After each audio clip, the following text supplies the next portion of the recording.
What's going on, fellow A-Plusers? It is I, your host, Adam Perez. We are back once again with a brand new live episode of A-Plus Hero Report, your weekly stop for your Marvel, DC, movies, and television news. It is I, your host, Adam Perez, joined none other than by co-host for the weekend, Will Polk, ladies and gentlemen. We got 6 incredible topics we're going to be talking about today, so sit back, relax, enjoy the show, and we'll see you guys on the other side.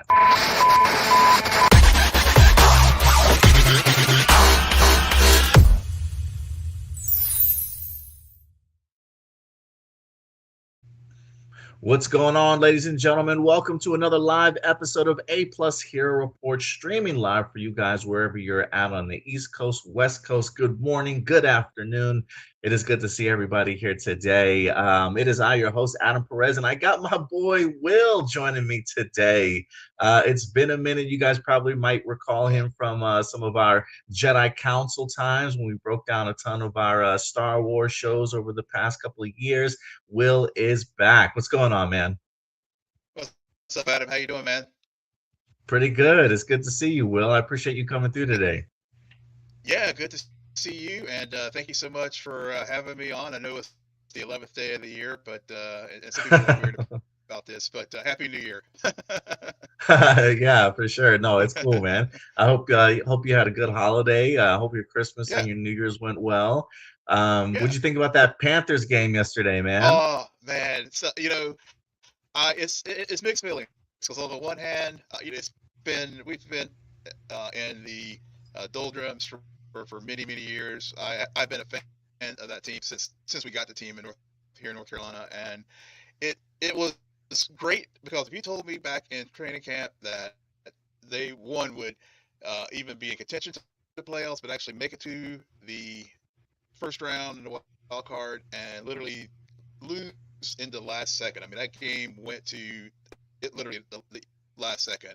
I would have been like, I think we'll be competitive this year, but they're definitely ahead of schedule, and I think the future's bright for this team. But it was definitely a heartbreaker, but very proud of the team, and it was a fun season, and I can't wait for this upcoming season.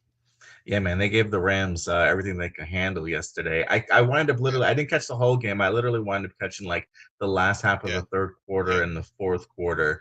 yeah. But Those sort of quarters. both, Yeah, yeah, those both games were actually really great. yeah, Especially coming down to the wire yesterday. So a really good kickoff to NFL playoffs football, y'all. I know we're supposed to be talking about Marvel and DC and television and movie news, but yeah, we're yeah. big football fans here, so it's Oh um yeah. it's playoff season. You know what I mean? It's playoff season, and yeah, I'm trying to trying to catch up on Fallout because we're talking about that tomorrow on our Oh, podcast. So, nice. with Stranger Things and the holidays and whatnot, I missed the first 4 episodes of Fallout, but almost done. But yeah, between all the football games and everything else, yeah, playoffs, NFL, college, they kind of like take priority as far as the viewing habits in my household. Yeah, no, I feel you. Yeah, my it's so funny because I rewatched Fallout season one in order to catch up for season two, and then season two was maybe like 2 weeks deep already, Yeah, and the girlfriend was like, "Have you caught up yet?" And I was like, "Yeah, let's go." So we started season two, and I ended up falling asleep in the middle of the first yeah, episode, just because it was just late when we started it. yeah, yeah, And now she's ahead of me again, and I'm like, dang it, like that. yeah. Now I'm behind, so I gotta catch up. Luckily, there's only 4 episodes out right now, but I definitely have Right, to right. catch up to season two. Yeah, for sure, for sure. Yeah, I'm liking it so far. It's yeah, whenever well, like I said, we'll be doing it on our Cena Nerd podcast this week. We just finished up Stranger Things, like everyone. Uh, Nice. but uh, but yeah, so that's going to be our topic this upcoming week, and then of course we have the new Game of Thrones show spinoff That's right, on coming. the Uh, 16th or night, something like that, yeah, right? yeah, Uh-huh. yeah, the 18th, The next Sunday 18th. night. Man, Yeah, that's crazy. so yeah, so we'll be discussing it on Night of Seven Kingdoms. So if you're a Game of Thrones fan, and I guess this one's set in between the uh, House of the Dragon and of course the Game of Thrones Game of Thrones original series, yeah. show series. So Yeah, so I'm looking forward to it. Yeah, I'm actually really looking forward to it. It looks relatively good. There's a couple movies I'm trying to get off of my plate. I have not gone to, have I gone to the movies this year? I I think I've only gone for the Stranger Things finale. I don't think I've sat down okay, and yeah, watched a new yeah. movie yet. I still got Marty Supreme on my docket. Oh, People same. have been telling me to go see The Housemaid. Um, I want to see that new We Bury the Dead, that new Daisy Ridley zombie Oh yeah, movie. I want to see that. And then I've got, I think this week, 28 years later, The Bone Temple comes out. okay. Hmm. Me and the girlfriend got to set some time for that. So I gotta go to the movies this week. Will I gotta Yeah, catch up? yeah, I gotta catch some films.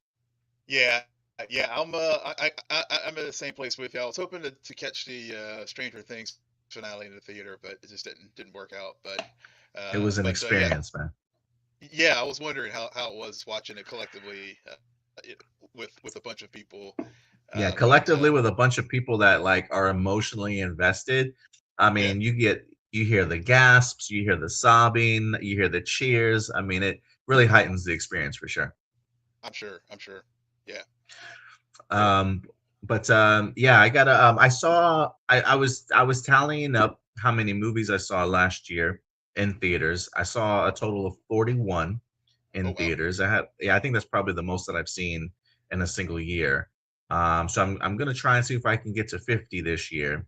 But my January is starting off slow, man. So we'll see. Yeah, We'll see how this yeah. goes. Well, 2026 is just going to be a huge year as far as films, as far as both genre films and things outside of it. So, which Yeah. I do have to, yeah, I do have to ask. So, what are your thoughts on the on Marvel's rollout of the four trailers for Avengers Doomsday? I mean, I don't have a problem with it. I'm kind of enjoyed them for what they are. Like I don't look at them as full teaser trailers, so I'm not Right. expecting too much about it. And when we were almost about a little bit over a year out from the movie itself, I don't mind them giving the fans a little bit of something to Yeah. just whet their appetite just a little bit before we really start getting into full on promotion. I mean, I do think it's a level of smartness to put it in the Yeah. consciousness Yeah. of people as of right now. So as like little bite size teasers, like that, Mhm. it's cool. I appreciate anything I can get from the MCU at this point, building up towards Yeah. Doomsday. Yeah. Um, but Well, yeah, I don't mind them. I like them for what they are. It's not getting yeah. me like hyped, but I'm Yeah. like I'm appreciating them. Yeah, Yeah. Yeah. It's for me. It's one of those things. I'm kind of the same place as well. I think it's as I was telling Sarah on our show. It's more it the, the the smartness of the marketing strategy where it shows up in other places. Like for example, with my Panthers, whenever we made it to the playoffs, the team and their social media team created a hype video, and then ended with the Panthers will return in the playoffs. So it's like all the ancillary things around it. That's where Marvel like really like. That's when you know Marvel's like back because yeah. It's that pop culture it's the like pop. Yeah, stamp. yeah, yeah, yeah. So that's Their impact.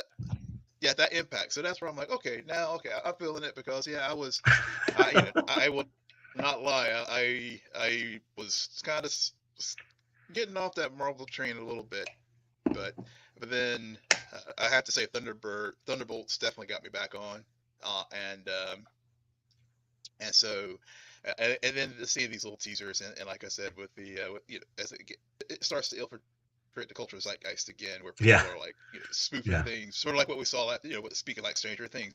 So, we Oh also yeah. for whenever it was like at its height, it was like bleeding into other like promotional things. So Yeah, I literally just saw a State Farm commercial with mm. the girl that plays Nancy. Oh yeah, I saw that Uh, during the game yesterday. Yeah, yeah. yeah, she was in it. I think WWE even like themed their whole entire night on Stranger Things. Hmm. Them being in like the upside down and stuff, the way they Yeah, presented it, yeah, it was like so. Yeah, it's definitely it's cool when like stuff that we watch like bleeds into pop culture that way. Just bleeds for into sure, for everything sure. else. It's pretty dope. Yeah, yeah, Let's I do want to give some people some opportunities here. Look, we are live right now. Remember, guys, at the end of the day, these are simply our A plus opinions, but we always want to know yours. So as we go through topics, feel free to go ahead and let your thoughts be known in the live chat. We'll definitely bring your guys' comments up.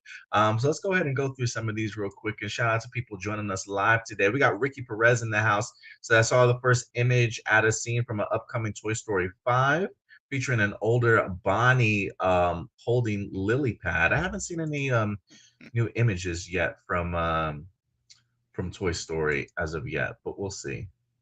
I'm trying to bring up this other comment here. It's being a little bit, there we go, being a little bit slow for me. yeah. Also tonight is the big night of the Golden Globe Awards 2026, airing on CBS and Paramount Plus. Thank you for the reminder. I didn't even know Yeah. it was as of today. Also, yesterday they released a teaser trailer for number one goes Usurer versus Boom Boomger, the last Super Sentai versus movie will mark its 30th year in March and home media in July. Yeah, I think Peg C, one of our one of our followers here, I think he sent me a poster for this Super Sentai movie team up. I didn't realize it was coming this late, so appreciate that heads up, Ricky. I'll have to check out the trailer myself. Um, some more tokusatsu news here if I can bring it up. It might not let me bring it up, but it says finally yesterday they announced that a Super Space Sheriff Gavin Infinity production announcement will be held on January 18th. On details on the project, Red's first tokusatsu series. So, yeah, this is a new tokusatsu series that's supposed to be dropping in February, I believe. Mhm. But it looks like January 18th, they're going to have a press conference. Usually every year they have like a big press conference to introduce people to the fans, or introduce to the cast and give you more details on what the show's going to be about. So, people are pretty excited about this. This is, Yeah. so you may, I don't know if you're familiar or not, Will, but, one of the tokusatsu series, Super Sentai, has been going on for like 50 years. And, Yeah. they are officially canceling it or putting it in hiatus, and they're bringing back an older tokusatsu series that used to be Space Sheriff Gavin. So he hasn't had his own show in a minute. He's popped up in a couple crossovers here and there, but it's been probably several decades since he's actually had a show. So they're Okay. launching a new series for him instead. So that's what they're talking about. Got it. Got it. No, I'm not familiar with this one, but Yeah, if you always happy looking. Yeah. yeah, think of like when it comes to Super Sentai, think of Japanese Power Rangers is usually what I always Okay. prefer. It's really the inspiration for Power Rangers. Got it. Got We it. got Blossom in the house. Appreciate you coming through, Blossom. We got Peg C. Good to see you, Peg C. Johnny Morero in the house, saying, "What's up, man? Good to see you." Peg C says he's off today. Lucky.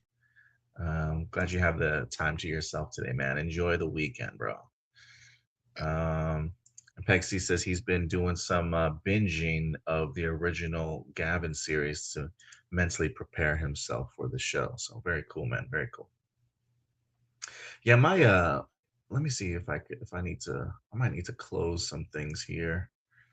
Give me a minute because my connection is kind of laggy right now before I go into our first topic.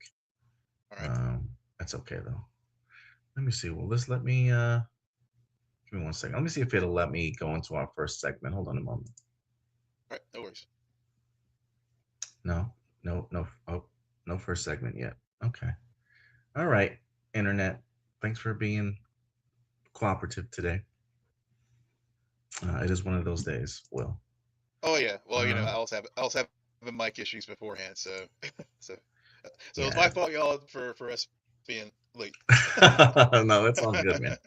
It's all good. Well, no biggie. Yeah. Hopefully this thing will start acting up for me. It's like completely frozen on my side here.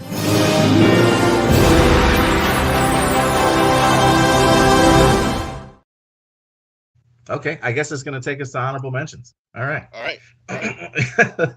Thank you, internet, for getting us ready for our next segment today. Let's see here. For those of you who aren't familiar, honorable mentions is just a portion of the show where we talk about topics that didn't quite necessarily make our top six, but felt that you certainly deserved to know about them. I highly doubt that my internet will let me pull up some of these still frames, so I'm going to try and go through these one at a time for you guys. Let's see here. Oh, we did get some brand new posters. I don't know if it'll allow me to pull up these posters or not, but we got some brand new posters for Godzilla Minus Oh yeah. Zero. I don't know if you had the opportunity to see this the other day, but they released them or put them out because they have a brand new. We finally have a release date for the sequel, which is set to be in November 6th of 2026.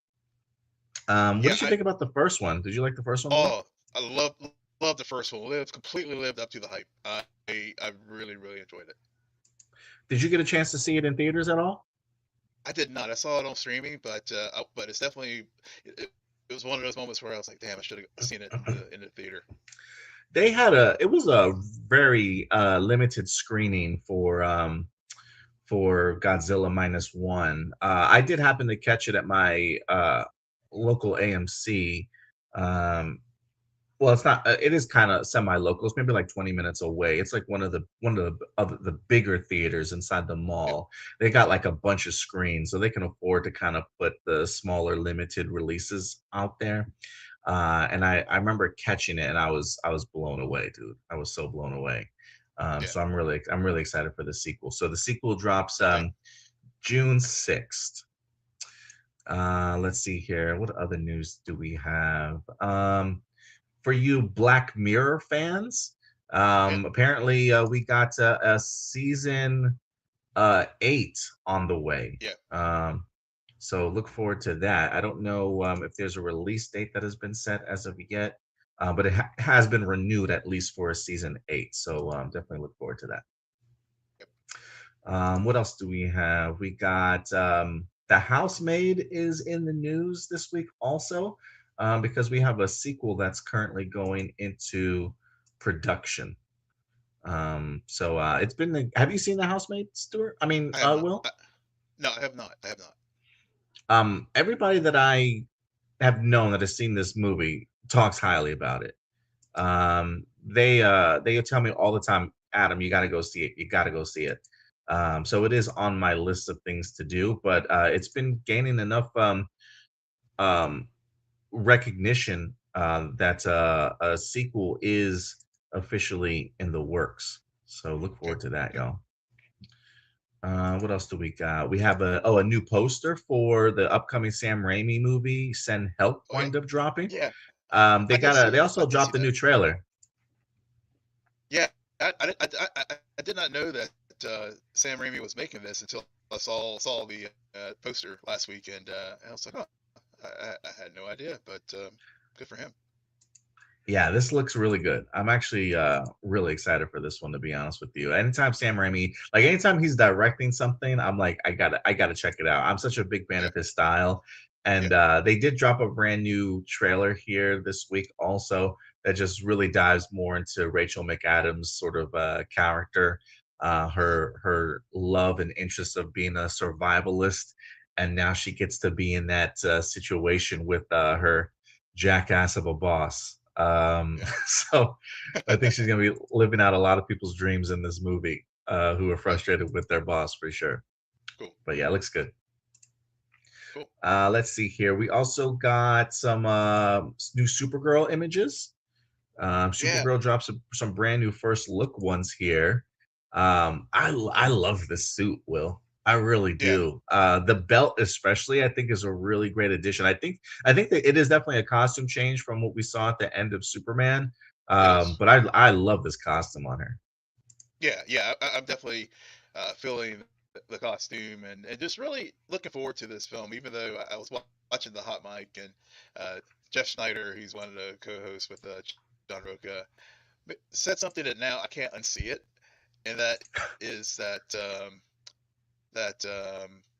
Will Poulter and um, looks uh, and our girl here are like the same person, and I just can't get it out of my mind. I'm like, well, maybe they're civil. They do look like they could be civil. Yeah, maybe they're connected somehow and they don't even Yeah, necessarily know about it, yeah. you know? I was just like, why would you do That's that so to funny. me? Yeah, Well, yeah, it's funny because it's it's funny he says that just because you know um Supergirl on our Facebook page just gets so much hate sometimes. Like yes, when I post pictures or I post the teaser trailer or anything like that, it gets, don't get me wrong, it does get a ton of great reactions, but eventually yeah. the trolls come out. Oh It's yeah, just hard not to keep them away. But oh yeah, I can't tell you how many I can't tell you how many Will Poulter as Supergirl pictures I've seen posted in the yeah. in the comments section, and it's just like, oh, the disrespect, man, the The disrespect. disrespect, yeah. I'm like, yeah, but I hear you. I didn't want to engage in the trolling, but it was just one of those things like, oh, yeah, okay, it's fair enough. No, it's yeah, no, I get it all But the I'm time. really, yeah, but I am really looking forward to this, and I like the vibe that the film is giving off, and it just given that Clark sort of the Boy Scout, and anybody who's familiar with Supergirl's story, especially with the Man of Tomorrow, written by Tom King, Mhm. it makes total sense for why the character is and not the character that we saw in the CW show. Because I think a lot of people are either familiar with the character from CW or the old Helen Slater film from back in the '80s, which of Oh, course yeah.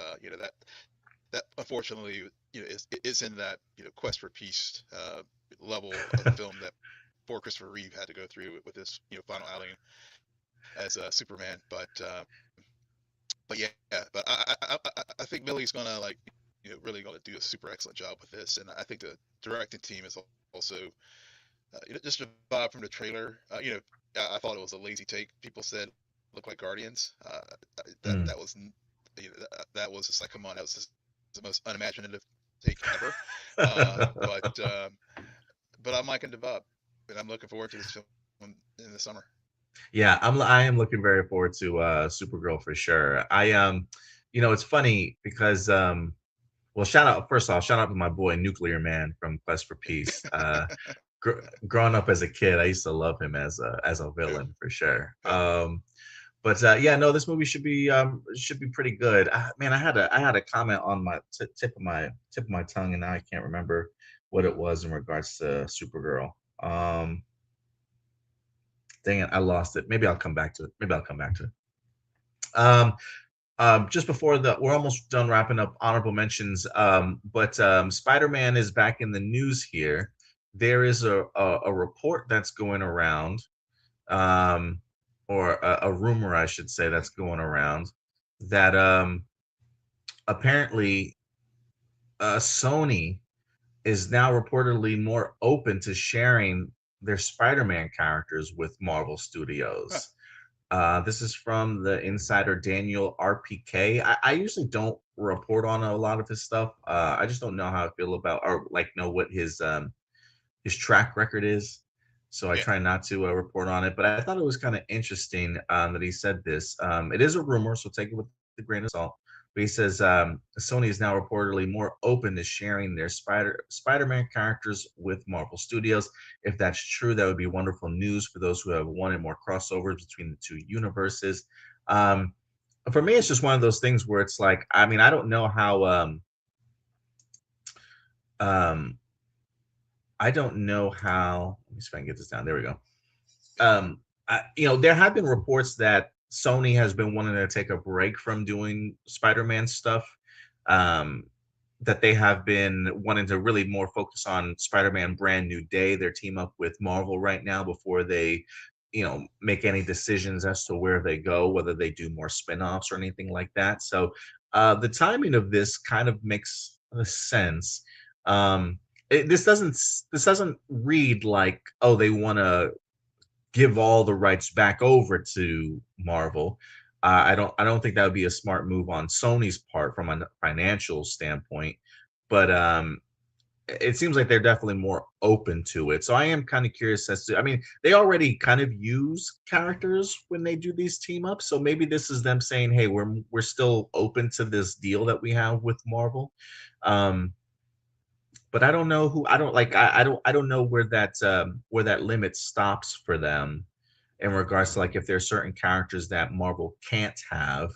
Because it feels right now that anytime that they do team up with Marvel for a Spider-Man movie, that like the book is open in regards to like use whoever you want, with the exception of like maybe Venom. Right. Um, but so I this makes sense to me at the end of the day a little bit. Yeah, yeah. I mean, if that again, to your point, a lot of it's these scoops and rumors and stuff. Take them with a grain of salt. But if it is indeed the case, I think it will be a good thing for them to allow this for more characters to be used in these collaborations. Yeah, I think so too. The only person I could see not being on there, um, not being given an option to use is probably Miles. I don't know Mm, why. yep. I feel like Sony really wants to keep Miles to themselves. But we'll see. We'll see what their plans are after Beyond the Spider Verse. And you mentioned this before, Will. The teasers for Avengers Doomsday. This is not a spoiler. This is out public for everybody to go see for themselves. But they did have a this is the third teaser that we've gotten, and this is the X-Men teaser that we've been looking for. Patrick Stewart, Ian McKellen, and James Marsden returning as Cyclops in here, just absolutely epic. Um, Xavier's school is in shambles. We got Charles and Magneto, two old men here. Looks like they're battling for their lives in this teaser. What did you think of this teaser in general? Was this one of your favorites out of the three that we've gotten? What do you think this sets up the X Men for the MCU? Yeah. So of the three, the Thor one for me is my favorite Your favorite? Mhm. because it just gets back to. Yeah, I just really love the emotional pathos that Chris Hemsworth was given the character, especially like how and even he has said how he has not liked how the path that the character went down the goofy trail. So it got Thor back to that more gravitas of a character. With the X-Men one, I think for me it was clearly seeing James Marsden back as Cyclops And the in costume too. a costume exactly in the comic accurate costume. I mean, of course we did see the finally get a comic accurate costume for Wolverine and Deadpool Wolverine, but to see him Marsden and just my Gen X heart just went straight to the night X-Men 96 cartoon. Ah, Whenever we see, when they do the intros, the characters oh and yeah, Scott, yeah. yeah, yeah. So I did like that aspect of it, and then the rest of it, it was good. It was good, and I did see that the fourth trailer did drop this weekend with Avatar, because I know they've been releasing them in the theater Yeah. first, and then uh, giving it wide distribution a few days later. And I saw it last night. I was strolling on Threads, what it was, and I was trying to find it here while we were talking. But that's my first thoughts of the trailer. And hi there, Blossom. I see you in the chat there. Yeah, yeah, they had yeah, I have been seeing reports that the fourth trailer has dropped in front of Avatar. I haven't seen the leaked version yet, if it is out there. But usually come like Tuesday or Wednesday. Yeah, like you said, Yeah. Marvel does release like the official version of it. So, well, I'll probably end up talking about it next weekend, whenever it Oh, drops. But I'm kind of yeah, excited for it though. yeah, yeah. It has some Black Panther, the fourth one. That's what it was. 'Cause I just wanted to double check that I wasn't like making up something. Want to always try to be accurate, but yeah. So just reading a report from USA Today, and spoiler alert for folks who maybe hit mute while you don't want to hear it. But it opens with Shuri, the current Black Panther, walking through a desert environment. As she says in the voiceover, "I lost everything that matters to me. A king has his duties to prepare our people for the afterlife. I have mine." But then Mm, the trailer shows a glimpse of Namor, um, and it's also his cousin Namora, and and we also see some of the Wakandans, including M'Baku, walking up to Ben Grimm of the Fantastic Four, and he introduces himself. King, that's crazy. yeah, yeah. So this is and then it closes with a shot of Shuri looking ready for battle as the text reads Wakandans and the Fantastic Four will return in Avengers Doomsday. So that's from You know, I just USA Today. I find the collaboration an interesting one. Um, in regards to maybe that's where yeah, the idea of like the Fantastic Four ending up in Wakanda. How did they even Hmm. get there in the first place? What's the circumstances that leads them there? This would be interesting. You say one. When you said his cousin Namora Yeah, was in yeah, it. I am kind of surprised that she's in the just in the tease. It makes me wonder if she's yeah, going to pop up in the movie too. Um, I mean, she is a character in the comic books, but I would never have imagined that they would have utilized her again after Wakanda. yeah. But I think that's kind of dope. Yep, yeah. That is. So yeah, and also she wasn't on any of the big, the whole day, unveil of all the cast and any of the call sheets. So it's Yeah, interesting that they teased that sort of like they with as well. Sort of like with Steve Rogers. So we'll see. yeah, and Namor finally meeting Sue Storm for the first time. That'll be an interesting one. We'll see how that's Yes, that we'll see will. how that turns out. I've seen that. I've seen the panels. It's like, oh man. Yeah, We got Bubba in the house. What's up, Bubba? Wakanda forever. Good to see you, Bubba.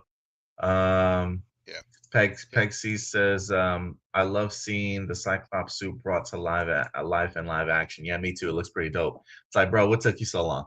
I mean, it was Yeah, already a dope costume, like yeah, you should have yeah, brought it to life a long time ago. yep. Well, But all correcting right. correcting a lot of mistakes from the Fox era of X Men. Yes, yes. That's the truth for sure. For sure. All right, guys. With that out of the way, you know what? Let's go ahead and tackle these main topics, man. We got six incredible topics we're going to be tackling for you guys here today. We're going to start off with some big Star Wars news. Look, since I got my Star Wars boy here today, we're going to be Yeah, talking some Star Wars for you guys. Also, we're going to kick off the show with some Star Wars, and then we got some other topics from DC all the way to some live action Disney and just some movies in general. So sit back, relax, and let's do this. So yeah, right. first up, Star Wars is back in the news here. I always love this image, man. Just really bringing together all the trilogies and generations of Star Wars. But we may be having a new um, a new change of guard, if you will. Will. Um, right now in the news, Kathleen Kennedy. We've talked about Kathleen Kennedy here in Yeah, the past. The idea that people have been trying to out Kathleen Kennedy for quite some time, yeah, for years now. I remember people saying, "Oh, they're gonna fire her this year. She's gone. She's gone." And here she is. She's still here. Over the past year, though, the talk of a succession plan or her at least leaving as the head of Lucasfilm has increased to the point to where I believe sometime earlier last year, Kathleen Kennedy had hmm, to come out and say, I'm not retiring. I'm not leaving yep, as of right now, sort of thing. At some point I will, but as it's not today. I think she has been open about the idea that there would be some sort of secession plan that is happening, and that certainly seems to be the case this week. As of right now, let me pull this up. This is according to, well, if it'll let me pull it up. Where is this article at? Where are you at? Where are you at? Oh, here we go. This is coming to us from Games Radar. Hopefully, it'll eventually bring it up here. There okay, we go. Dave Filoni is reportedly set to take over for Kathleen Kennedy as a co-president of Star Wars studio Lucasfilm. Now, the article does go on to clarify because it's not necessarily just Dave Filoni here. It says Lucasfilm's chief executive officer Dave Filoni is reportedly set to take over from Kathleen Kennedy as co-president of the Star Wars studio alongside Lin Wen Brennan. According to Puck's 2026 predictions, Puck's newsletter, Kennedy will step down later this month The publication reports that her publicist has already set up her exit interview, and Filoni and Brennan will replace her as co-presidents. Brennan is currently president and general manager of Lucasfilm Business. So she'll handle the more traditional executive side of things, while Filoni will be the decider on the creative direction of the franchise, television, and any other platforms in the galaxy. Um, Last year, this is what Kathleen Kennedy says. She says, the truth is, and I just want to say it loud and clear, I'm not retiring. I will never retire from movies. What's happening at Lucasfilm is I have been talking for quite some time with Bob about an eventual, what's eventual succession might look like. We have an amazing bunch of people here, and we have every intention of making an announcement months or a year down the road. So she's kind of mentally prepared us for this. That yes, the succession certainly is planning on happening, and as of right now, according to Puck News, the we are probably going to be going the co-CEO route of Dave Filoni on the creative side and Lin Linwin Brennan as the sort of financial executive side of Lucasfilm here, um, really taking uh, a step in the direction that DC Studios Yep, kind of went in that's what I with was thinking. their James Gunn thing. Yep. Um, how do you feel about this, Stu? I'm sorry, I keep calling you Stuart. I'm just so used to That's him as my okay. co-host. No disrespect to you, No, Will. It's no, just no, a none at slip of all. the tongue. No, none at all. None at all. If I call, yeah. No. But you can So call as me far Sarah, as though. It's okay. yeah, But yeah, I was gonna say Sarah, or I was gonna say Crystal, or even say Stewart too, because usually Crystal and Stewart with our thing. I have to give a shout out to our buddy Crystal with you see the Hut Slayer since we were talking Star Wars today. I wanted oh to give yeah, her a shout out to her bad feeling, her line of Star Wars fan memorabilia. So, dig it. but yeah, but as far as with this Kathleen Kennedy story, I mean, it's one of those things where yeah, whenever you mention the co-leadership, that my first thought did go to the Marvel, excuse me, the DC example of with James Gunn and oh gosh, Peter what's Saffron. Peter's last name? Safran, yeah, Peter Safran's, yeah. And but uh, Kathleen Kennedy gets so much crap, and I think a lot of it's undeserved, and because some of it is deserved as well, though, because where it's not deserved, this is the she has been the creative and supervisor force both pre Disney and post Disney.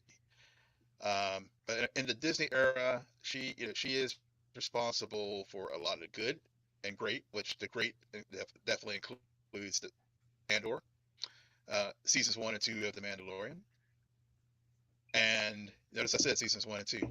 Um, but she's also has overseen a lot things that some of things that didn't go so well, some of which was in her under her control, and some of things that wasn't under her control, like for example, the pandemic, because the pandemic definitely caused a lot of problems uh, with production schedules, with maybe having to retool projects that they had one thing in mind and then it went another way.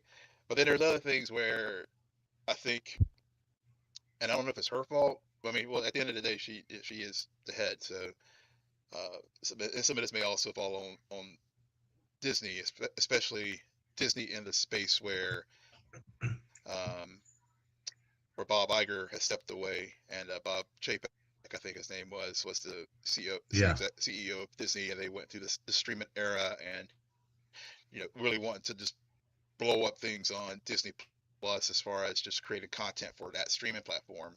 So we dig into a space where they were like, and you get a project, and you get a project. It was like the Oprah meme. I mean, it was really where things were just a lot of things were getting greenlit. I mean, we had I think we had the Disney D23 days where they like announced the Patty Jenkins like Rogue Squadron, Yes. and then in any number of other film and streaming projects that just got announced, and then it just went away, or who knows, it's a stayed developed. So, so I think from that standpoint, when I say there's some things that she things do probably rightfully like fall at her feet. That's where I get at that. And as far as the sequel trilogy and the creative things that went on there, yeah, there's probably some. There's also some places where they could have had things a little bit button more tight as far as if they knew that JJ only wanted to do one film and then handed the reins over to Ryan Johnson. They could have maybe done a better job of just making sure that there was good continuity between the stories as far as an overall vision. And again, you know, I think her role. Yeah, I'm not sure how much of her role was in the creative versus the business, but even as part of if let's say the scale tipped more towards the business side, you still she still as the overall quarterback of the thing, that you go back to our or the head coach of everything, you know, she should have had a better idea of like, okay, here's the game plan that we're going to have with the sequel Yeah. trilogy, and Yeah. even if we do switch out creative leads as far as directors, here's let's make sure we got a good solid story so that then it, if you do want to go the direction that Ryan Johnson took things in, and clearly there was a lot of split feelings among the fandom as far as how that went. You just should have been like, okay, JJ come back, but let's just not let's not pretend that you know that film didn't exist, and try to and just try to and create the jumbled mess that final film in the sequel trilogy was. So there's a lot of things I think happened there, but you got to give her flowers where they're due, and Andor both creatively and critically and I think now as people really, especially in these times, really appreciate that series for what it is and what it did. And of course, Mandalorian and Grogu, and we are finally getting things back on track as far as the theatrical uh, releases now with Mando and Grogu, coming out on in the theaters this year. We also have the Starfighter as well, and also the James Mangold project. So, assuming that one, the Mangold project, hopefully it does get filmed. But we do know we definitely are going to get at least two feature films coming up here in the Star Wars universe. So I think overall, I would have to give her a minus B plus overall. I mean, just like everyone, she we have our fails, but I think she's leaving things in a good place with the franchise. Yeah, I definitely do think I am going to be interested to see what the next couple of projects for her are going to be like, because she has, like you said, she has set up we've got Mandalorian and Grogu that's dropping later this year. We got Star Wars Starfighter that's going to be coming out in 2027, I believe. And then after that, we also have um, that Simon Kinberg Hmm. trilogy that's supposed to kind of be in the works that he's in the process of writing and fleshing out. We'll see if the James Mangold thing kind of comes to fruition. So there are definitely some projects that are currently in the works behind the scenes that I think have allowed this transition now. I think for Dave Filoni and them to come in. Um, and at least have a few years to kind of build on top of what some of the groundwork that she's kind of laid for them a little bit. So yeah, the next couple of years will be interesting to kind of see how that all comes together. I'm actually really glad that you brought up the Dave the Bob Chapek thing there, because that was an interesting time, not just for because of the pandemic, not just for Marvel Studios, but also clearly Lucasfilm too, right? Like we get on Marvel Studios' case for the idea of quality over quantity over quality, and how they kind of produce things under Bob Chapek during that time. But for some reason, it's almost like we've kind of had blinders too, that maybe Lucasfilm has kind of been impacted by that same mentality that maybe Bob Chapek had during that time. Yeah, And they put out some real stinkers there for a little bit. And granted, yes, Kathleen Kennedy certainly is head of Lucasfilm, so the buck usually stops with her. But it is an interesting reminder of the outside influences, especially that of the CEO of Disney at the time, with the new mandate that can really throw a wrench in whatever plans that Lucasfilm certainly might have had. yeah, Um, yeah, so yeah. I'm I glad you think. brought that up. Yeah, thanks. Yeah, honestly, I think Mandalorian, just given the success, and we were all just so after the sequel trilogy. I think all the fandom was just like, we're just starved for this, like, really something new and fresh and different. And I've seen some of the comments in the chat, and about the whole go woke go broke and stuff. But just stop it with that. I mean, I think anyway. The There was some. I think the Mandalorian and Grogu definitely, like, helped give them some cover, give their franchise a little bit of cover, because like, especially that first season, and the second, even season two, and season 1.5 in Book of Boba Fett. Um, those all were critically and, again, commercially very successful. I mean, it got, Baby Yoda. I mean, people were losing their mind, losing their shit over Baby Yoda. So, so I think that definitely got some goodwill back on the franchise, so that Lucasfilm was able to sort of ride, Marvel was getting all the hits at that point, because I think that the Disney Plus shows on Marvel were just so all over the place. I mean, you had the bangers of, like, WandaVision, but then you also had Secret Invasion, and so Oh God, so yeah. so but then, of course, I think with Star Wars, I mean, I think it's all of us regardless of how you feel about some of the other, what about things. Book of Boba Fett was the fail. Um, I think um, I think the um, Obi-Wan show. I think it had it. I see it. I saw this in Star Trek, with the Section 31 film Mm, that they put on streaming, where it was clearly intended to be a feature film, right. but Yes. they had to, like, they recut it and refashion it to be a That's series. exactly what Obi-Wan felt like. And so I think, and we've all talked about, how creatively the Star Wars shows, and even the Marvel shows, how they're edited, and, like, how, it seems like it just, one thing, it, it just seems that the the Disney shows always felt like, even if they were intended to be series, the way they edit them sometimes feel like there's, like, incomplete movies. And so, so those are some of the creative choices that, again, going back to my earlier point, maybe this is where I don't know how much this falls on Kathleen Kennedy's feet as much as the creative folks. So, again,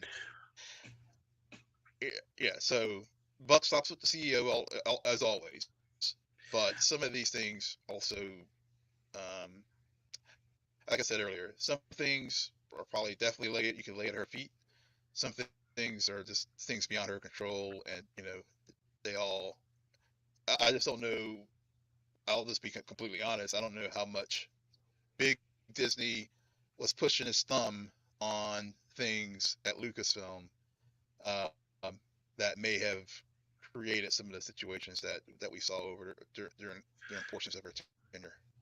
It's interesting you bring up the some of the shows with editing or the way that they're presented. Felt like they should have been movies. There was I just remember when the whole streaming service thing really kicked off for both Marvel and Lucasfilm. It was one of the things that I used to hear people say all the time was like, "Oh, this is gonna be like a 5 or 6 hour movie for you guys," in regards to how they kind of wanted to present it. And then um, in later years, they have revealed the idea that a lot of these television shows for streaming were made more like movies instead of television shows. And um, those are like two completely different things, like filming for Right. TV and filming for movies are two completely different things. And so Yeah. the idea of like maybe having a script for Obi-Wan and thinking to yourself, like having a movie script for Obi-Wan and thinking, oh, let's just turn this into a television show. I feel like you have to completely rewrite that script then, Yeah. Yeah. or because you can't just like extend scenes or just add filler to what should be a 2 hour movie, and then now you got to make it 6 hours or 5 hours worth of content, sort of thing. And so when you thinking about it, when you go back and you watch some of these shows, yeah, that's what it feels like. It feels like a really disjointed movie that wasn't really built or made for even a limited series kind of release Yeah. at the time. Like Mandalorian and Grogu feels that way to me because of just the episodic like aspect of it. But some of these other limited series stuff, especially if you look at Marvel Studio stuff and some of the other Lucasfilm stuff that they presented, if they have that mentality of we're going to make movies, but just make them into 6 hour movies, like that doesn't work when Yeah. you And should be having that TV format in mind. yeah. And that's my big concern with Baloney. Um, and I'm glad to hear if this does go forward, as far as him sticking on the creative side, and you have another person, Brent, what's her name, Brennan? She's going to Uh, be the yeah, more, Lin Brennan. yeah, she's going to be more on the business side. I'm hoping that Filoni will, for example, we do know we're getting Ahsoka season two, and I'm hopeful that they've really gone back and looked at like, okay, how can we, from a creative side, how can we cut these shows and edit these shows a little better? And look to another streaming platform who does do it pretty well, Netflix. I mean, Hmm. um, because Netflix has, their their model, their creative model is the bingeable show. Um, and so Netflix, now here lately they've been getting a little rocky with it because they've been doing these part ones and part twos, Oh, like the but volume releases, yeah. yeah, the volume releases. But historically, they have done a very good job of creating content for the streaming platform. I mean, they have, they do have the good model for that. So I'm hopeful, especially like for example, the early seasons of Stranger Things, and given that you have a Sean Levy who is now in the Disney fold, in the Star Wars fold in particular. Hopefully they'll take some notes. It's like, hey Sean, you know, how do we cut a show for and direct and edit a show for streaming? I'm hopeful that hopefully that'll be in the next generation of streaming content, especially given that we're the volume of what of streaming content is going to be less because of just at the business side Hmm. of things.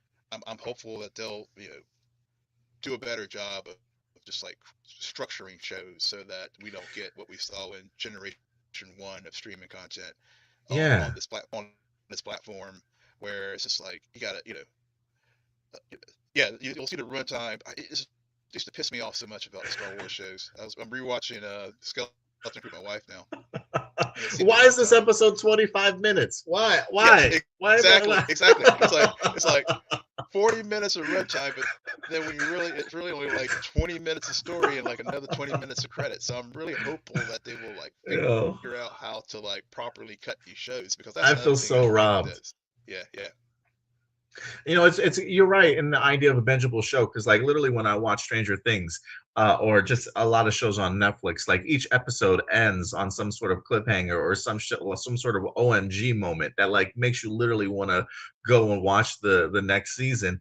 or the next episode. I mean, even with the volume releases for Stranger Things, the final episode of those volumes at least leave you on a point of where it's like, oh my god, I need this, I need the next episode quick.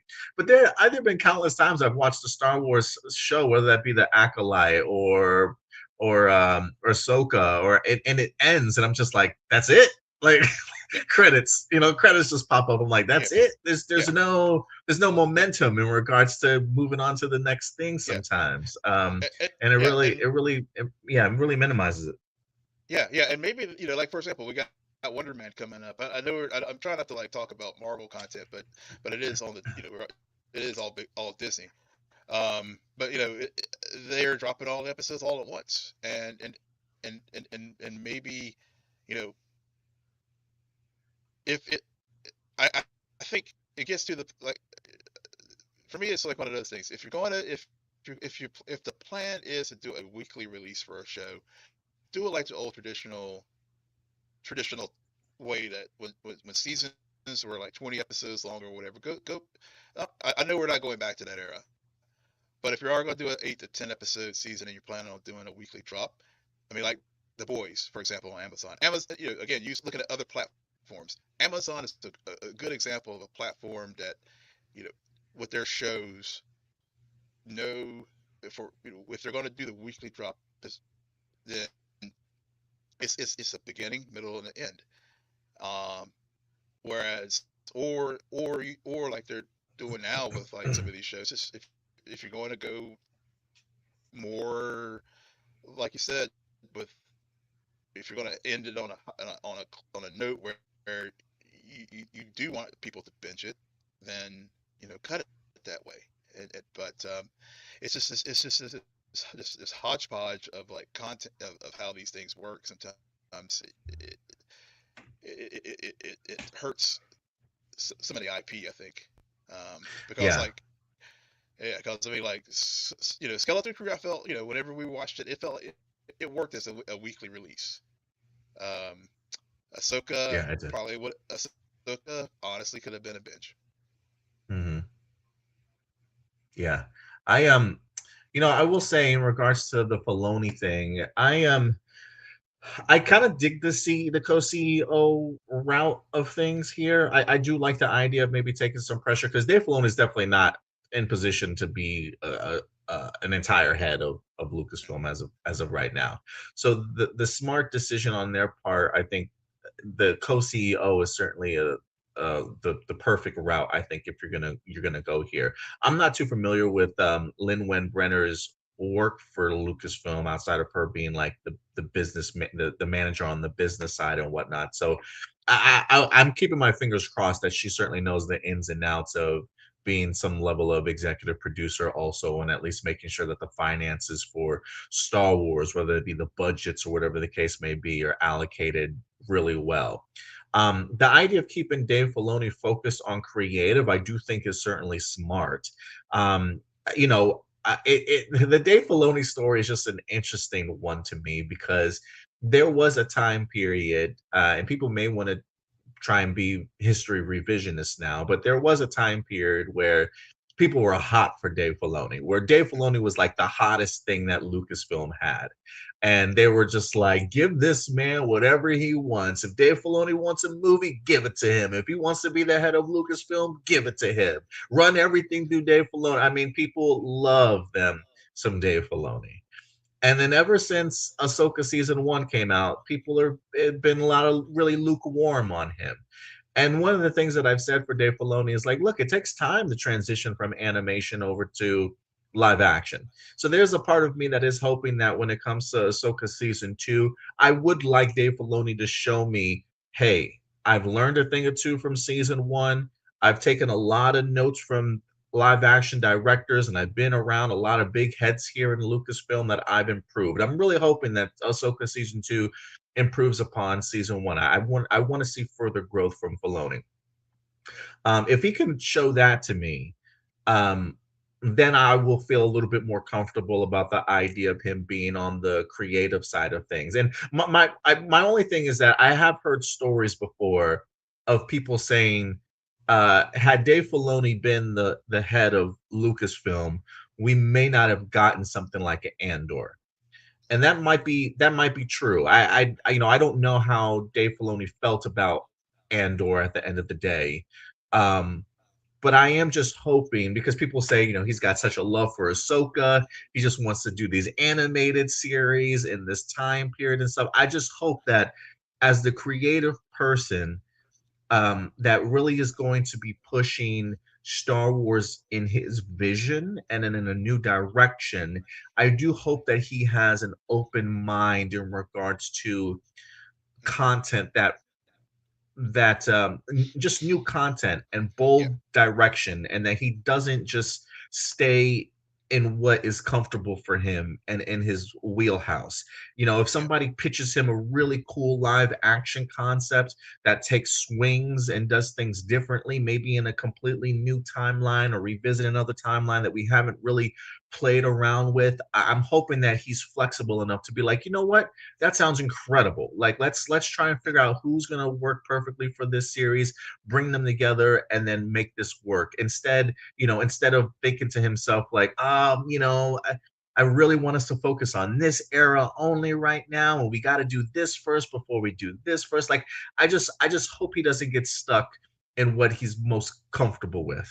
Yeah. And I do wonder if that's going to be a challenge for him or not. I still want to see him do some things creatively, but I need to see some improvement on Ahsoka season 2, and I really want to hear, hopefully at maybe the next celebration, or once Kathleen does announce that she wants to leave. I hope that we get ourselves some level of an interview with him to really get an idea of what his plans are, what his vision the for Star Wars and how he kind of views it going forward is going to be like.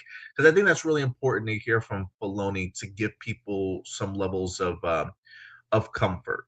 And so, Yeah. again, that's really what it's going to come down to. Will Filoni be open minded enough to pursue new things, or is it? I don't. He doesn't seem like the my way or the highway type of guy, but because of the stuff that Filoni has done, it seems like it's all with the same characters or all within the same Yeah. timeline period. Yeah. He Yeah. hasn't really branched out too much, and so I'm challenging Dave Filoni to, if this is in fact true and he's going to be a new co-CEO, just from a creative standpoint, I hope he's open minded enough to take some risks for sure. Yeah. 100% agree. 100% agree. That we yeah, anything basically from the uh period basically between Clone Wars and I guess post Return of the Jedi, he's definitely like we've mined that era this era So pretty well. I much, mean, dude. it's so much in Yeah. terms of Star. I mean, so It's like, I'm there with you. I feel like in his head, he's literally going in order, at least, right? Like he started work on the Clone Wars, and now his mind is like, what comes after the Clone Wars? And so Yeah. he's just filling in this Yeah. pre-Rebel, Empire time, whether that be Rebels, Bad Batch, and stuff, right? I think Yeah. he might have produced Star Wars Resistance, which was, I think he might So have yeah. produced it. Yeah. But I don't know if he actually wrote for it, which is during the First Order time period. But that's really what I'm going to need for him. Kiki and Luca in here says people have disparaged Filoni by saying he's the Ahsoka guy, not the Andor guy. And I've heard that before Heard too. that too. Yeah. And so I'm really hoping that Dave Filoni kind of proves us wrong and takes Star Wars in a new creative path if that's the case. But I think Ahsoka season 2 will prove a lot of things for me, and then I definitely need to have a sit down interview with Dave Filoni and just hear what he's got to say. Agreed. Agreed. Yeah, I've heard that. Hey, Crystal, what's up? Got your shirt on today. But the heard that. I don't think we're going to get Andor again. I think I don't Andor think so again. either. It's nothing to be. It's nothing. as far as the disparagement, I think it was just a very, you know, difficult show to produce because originally it was going to be a 5-year show, Yeah. and then they did cut it back to 2. I think it was again part of the early era streaming, and but that being said, I am hopeful that, to your point about Filoni, that because we've seen we can do this type of drama in the Star Wars universe. Yes. So even though we may not get, so I hope we can, even Like though it doesn't necessarily have to be like, the period leading up to to the Empire and that kind of stuff. We do have the old, we do have the First Order that sort of just kind of popped up out of nowhere, and if they wanted to like fix things in that from Rise of Skywalker, if we, that could be a way to do it. And again, I'm maybe talking out of both sides of my mouth. Where I'm like, oh, do we have to go back and revisit Skywalker era and all that kind of stuff? but I mean, But that's like 25 years of like unmined yeah, story that yeah, we could still tell. yeah, and you could do an Andor like series to give us some context for what the First Order is, why it was such a dark force beyond somehow Palpatine came back, So Yeah. so that's one particular way that they could do it, or or a fresh story. I was hopeful that quite honestly the Acolyte was going to go down that path, the way it was originally billed, that it was going to be a murder mystery, and all. What we got was a mismatch of Now, things where I don't know or didn't know I'm not sure what it wanted to be, yeah, but I think Filoni's eyeing the High Republic era, and he's just like, we're gonna fill that with animation. Like we're just gonna put yeah, animation stuff in there yeah, now. and maybe that's the route you have to go. But maybe it's kind of hard to tell a hard, heavy story like an Andor in animation. Yeah, I do hope that I hope that Filoni understands like it's okay to do prestige television. Yeah, Like that's yeah, it's okay to do high quality stuff. Like there's nothing like he does have this soft mentality of like it's got to be accessible for everybody or accessible for yeah, kids and stuff, and that's cool and all. But you have different categories yeah, and ages of people that you have to still very much yeah, appease, and it's okay to make your animation stuff, your lighthearted stuff, that for everybody, your four quadrants. But every now yep, and then, like you got to hit people, the adults, with some sort of a yeah, prestige yeah, television. yeah. And Andor definitely is proof of concept that prestige television does work in Star Wars. Yeah. Marcion says I would take a High Republic animation. I would too, actually. Yeah, I'd be open to it. Just give me a different animation style, please. Like I'm tired of Bad Batch and Rebels and Clone Wars all looking the same. Just give me a new creative team. Hey Will, one more time. Show off that lovely shirt of oh yours. yeah, Crystal says it there we looks go, so good on you. Give us a little fashion show. Very there nice. we go. Hot Slayer. Check out Crystal's Bad Feelings t-shirt line. You'll love it, guys. You'll love it. But let's move on from. So we'll see if that again. They're talking about the idea that Kathleen Kennedy may come out as early as this week or next week in regards to this succession plan. So we'll see if this is true. 9 times out of 10 so far, it has not been true. Um, she had to come out and address it last time, but maybe this time there might be something certainly here. But from one Star Wars story to another, we're going to move over to Star Wars Starfighter, as Sean Levy is in the news here this week. For those of you who don't know, Sean Levy has in fact wrapped production on his Star Wars movie. That's right, another Star Wars movie is coming, ladies and gentlemen. It's official. It's going through post production right now. They're editing this bad boy, putting a soundtrack to this bad boy.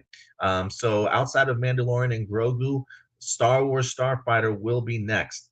And this week, Sean Levy was in the news because we had a couple things happen. One, there was a set visit apparently to Star Wars Starfighter, but also Stranger Things wind up wrapping up. And for those of you who don't know, he's an executive producer on Stranger Things, and he has helped do some directing and some maybe some Mm, writing work. I'm not sure, but definitely some directing work on Stranger yep. Things. And he had a couple things that he wanted to say in regards to um, during the Stranger Things interview. Let me go ahead and try and bring this up here for you.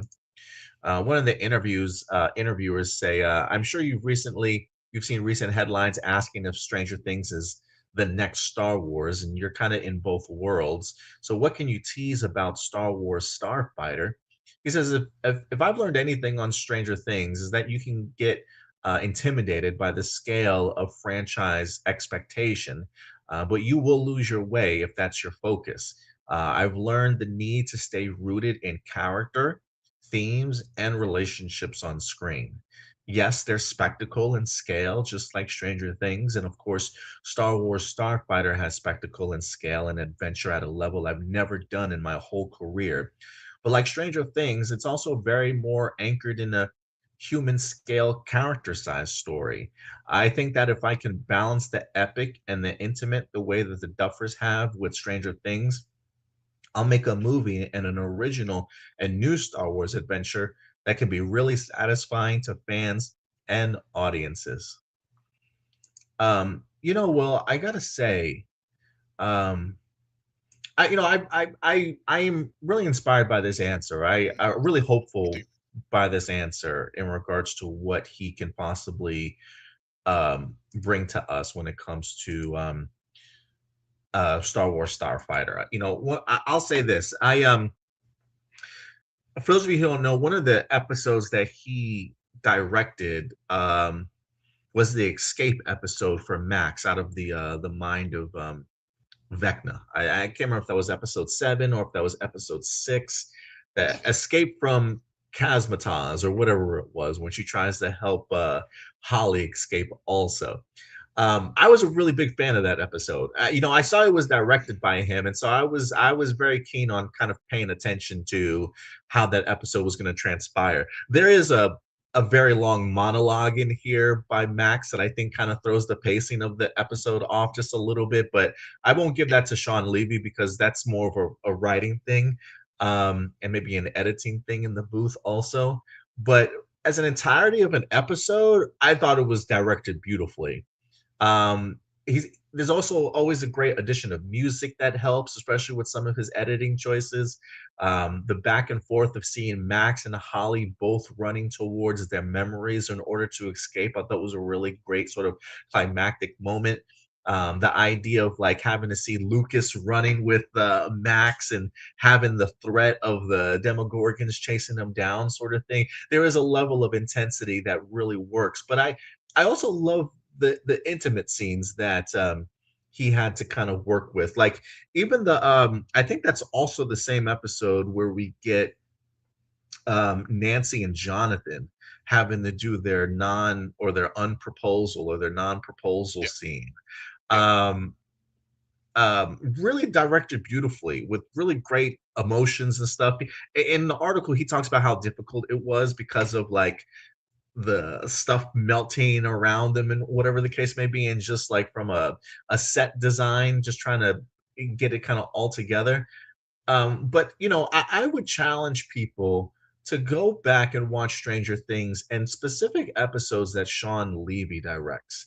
And I think he does a really great job of being able to focus on the characters, the emotional moments, but then also giving us some really big um, epic pieces in regards to action or climax. So you know, there's a part of me that's got to think, especially when you've been working with the Duffer Brothers for as long as he has, that from a character perspective, that he's probably learned a thing or two.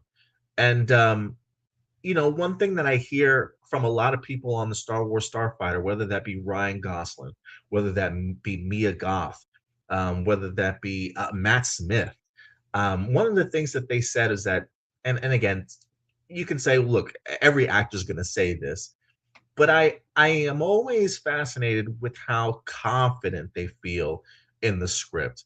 You know, Matt Smith said something along the lines of like, I think we've got a winner here, or like I really think this one is gonna have legs.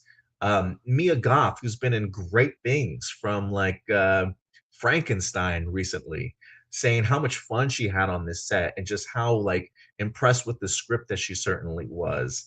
To be able to land a big name like Ryan Gosling to even want to be a part of this Star Wars project. I think there's even rumors that is it Amy Adams? I think might be um I think it's Amy Adams that might be in this movie also. I don't think that's just a speculation that I've been hearing. But um for them to be this excited and to feel this way about a Star Wars project, to me, it just feels like maybe Sean Levy has something here. And the fact that he talks about being able to balance the characters, the emotions, but also at the same time, the big epic scale action, I think is going to be really imperative for him. And then after seeing how Stranger Things, the last season went, especially the episodes that he's directed, and just how well I think the Duffer Brothers have crafted these characters, it's hard to imagine that you stick by somebody for such a long time and you don't necessarily learn those things. And so I'm kind of hopeful that he's been absorbing how to write better. I'm not saying that he's been a bad writer or anything like that, but just continuing to improve on his craft. And if you could tell a real intimate story, something similar to what the Duffer Brothers have, but then also add your own flavor of fun and adventure and big epic scale pieces. I don't know, just something that he says here just kind of gives me a little bit more Yeah, confidence that he might be onto something agreed. here. Yeah, I agree. And yeah, Amy Adams is in the film. Is also Aaron Pierre is also in Star Wars That's Starfighters. right. So Yeah, he is in yeah, there. yeah. So yeah, look at his filmography while you were talking. In addition to Stranger Things, he also did Night at the Museum, about Free Guy, and Night at the and a Museum couple was other. great. Yeah, Cheaper by the Dozen. So I mean, he's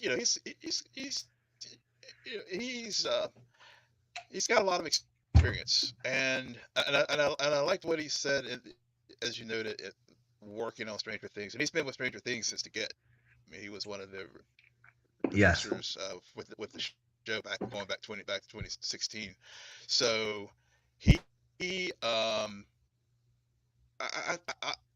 I agree with you. I had a little bit of issues with some of the sequences in those episodes in season 5 of Stranger Things, but I thought the Max scene could have the running could have been cut down a little bit, but overall, but overall, I think he's used to big projects at this point, and also and I really did enjoy Deadpool and Wolverine. That's the point. I think most people are probably outside of Stranger Things are probably familiar with him most recently. Um, and stepping into shoes in a big IP project, but you know what I liked about Deadpool and versus Wolverine and his direction there was just how again, yeah, had the yucks, the laughs and stuff when you needed it, but had the heart whenever you needed it as well. Yes. So Yes. so I think yeah, so I think moving forward as we look at Starfighter and all, I'm cautiously optimistic, and also very and I'm glad he addressed the fact that we are telling a new story with new characters with this film. Um, so and that's something that the franchise desperately needs to do because we need to get away from this. As much as I uh, really appreciate the Skywalker saga, it's time to, in order for the next generations to come on and have their own Star Wars, you're going to have to, sadly, you're going to have to like create new adventures for a new era. Unless you just bite the bullet and do like they did before, which is recast and you know which was they did that with Alden Ehrenreich with Han Solo and Donald Glover with Lando. So you can go that route, but um, it may be still a bit too soon for a lot of old heads like me and others to accept. Uh, accept Yeah, new characters. I can. I was fine with it. I like Solo, but a lot of folks didn't. but I think you bring up some of the stuff that he's done, like Night at the Museum, Free Guy. I think he did the Adam Project. He did Yeah. Deadpool and Wolverine. Um, a lot of those movies are really enjoyable to me. They may not Hmm. necessarily be like great movies, although I would say Yeah. the first Night at the Museum, I think, is probably a pretty great movie. But the other stuff he's worked on have been, pretty good. Really, Hmm. I think he's found his place in Hollywood in regards to being like a really reliable Yeah. director. In Yeah. regards to like, if you need a good movie, Sean Levy will give you a good movie. Yep. Um, Maybe some people will say, well, you need Star Wars to be great, and maybe so. But I do think his time on Stranger Things certainly might help him get to that point. But what you said about Deadpool and Wolverine, I think is really true. There's some really great heartfelt moments in that movie that I think for me even kind of shocked me. Some of the great dialogue from Hugh Jackman in regards to as Hmm. Wolverine, some of the things he was kind of going through, some of his outbursts towards Deadpool and stuff. So I think that there's things to be mined there that I think now that Sean Levy is being thrusted into this opportunity, that really I'm hoping we get the best out of Sean Levy here. Yeah. Because I don't know if I've been disappointed with any of his movies, but they've been good and enjoyable Yeah. films, I think. Yeah. Yeah. I think as far as his filmography, I think I've seen just about all of his films, and each one I can't come away saying, "Oh God, I can't wish I got 2 hours of my life back." Right, Yeah. I mean, right, right, right. like you said, he's a solid director, and where are these going to be like best picture nominees? No, but No, are you going to be entertained? Yes. yeah, and that's what you need. That's what you need. There is a little bit more from Sean Levy here because they had the New York Times visited the set of Star Wars Starfighter. I thought there was like a couple things in here I wanted to really highlight that I found interesting. And right off the bat, the first like couple paragraphs of this interview is really incredible here. Um, it starts off talking about Tom Cruise. Oh yeah. I was like, why are we talking about Tom Cruise? But check this out. It says Tom Cruise was up to his ankles in mud and pond water. He wore a look of great concentration as he stooped over a digital camera, trying to frame the shot perfectly. Sean Levy glanced around in slight disbelief. Partly it was that he was on set on his very own Star Wars movie, and partly it was the steady stream of A-list visitors. He says last week Steven Spielberg was here. My man's getting Steven Spielberg to visit his set. He picked his brain. He had to.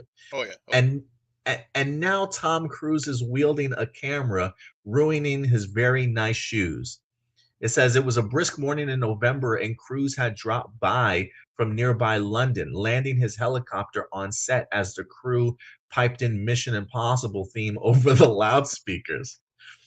Cruz just wanted to watch, he told them, but Levy, setting up a scene involving a lightsaber duel in the water, suggested the star jump on one of the cameras. He meant it to be as a joke, but there was Cruz wading into the muddy pond, holding a camera like a pro. And he says, now when you see the movie, you'll know that part of it was shot by Tom. I mean, how cool is that? So Tom Cruise just randomly on a day came through on his helicopter, just like Ethan Hunt, and grabbed the camera and wind up recording or filming a lightsaber duel in the water. That's bananas to me, dude. That is so freaking cool, if you ask me. Yeah. Yeah. What they didn't say is, Tom had to sign a bunch of waivers afterwards so the guild wouldn't like come after him for taking away work. But that's another story for another day. Yeah, Tom Cruise is just that guy that I feel like Yeah. he could just do whatever he wants in Hollywood. Like he just show up and just Yeah. do whatever. And people are like, "Hey, cool, Tom, whatever." Yeah. Like that. Yeah. That just Yeah. shows me he's like one of the last big Hollywood stars out there. Oh yeah. Oh yeah. Yeah. I mean, that's talk about the how flat how awesome that would feel that Tom Cruise or a Steven Spielberg would show up on your set. I mean, that's just the ultimate professional compliment, I think, of respect that these folks may have for you and your work. So, but yeah, it's a great story. If like as I said, there may be some parts that they had to cut for it took some dramatic license there, but editorial license there. But it's an awesome story that we got to see there. Yeah, I think so too. And for me, the idea alone that we're getting ourselves a lightsaber battle in here, I think is, I don't want to Yeah, say fascinating to me, because yeah, you probably can tell a Star Wars movie without lightsabers, but sometimes it exactly. feels like what is Star Wars without a lightsaber Oh yeah, though? At times, it's like an yeah, interesting yeah, balance. But yeah. You got yeah, to check the it lore does. box. Yeah, Yeah, absolutely, right. Um, and so I am kind of curious as to where this goes. From a lights just from a story perspective, how that lightsaber gets there. Is somebody in here a secret Jedi? Is this something that they just found randomly? Is there training going on? I have so many yeah, questions in regards to how the lightsaber is on there. But then also talking about the idea that there's a lightsaber battle in water. It seems like maybe there's like a he talks about muddying his shoes and going into the mm, pond. I would assume that this is kind of like surface level, like just in the shallow ends of a pond. That there's a fight that maybe takes place. I'm not under the impression it's like underwater or anything.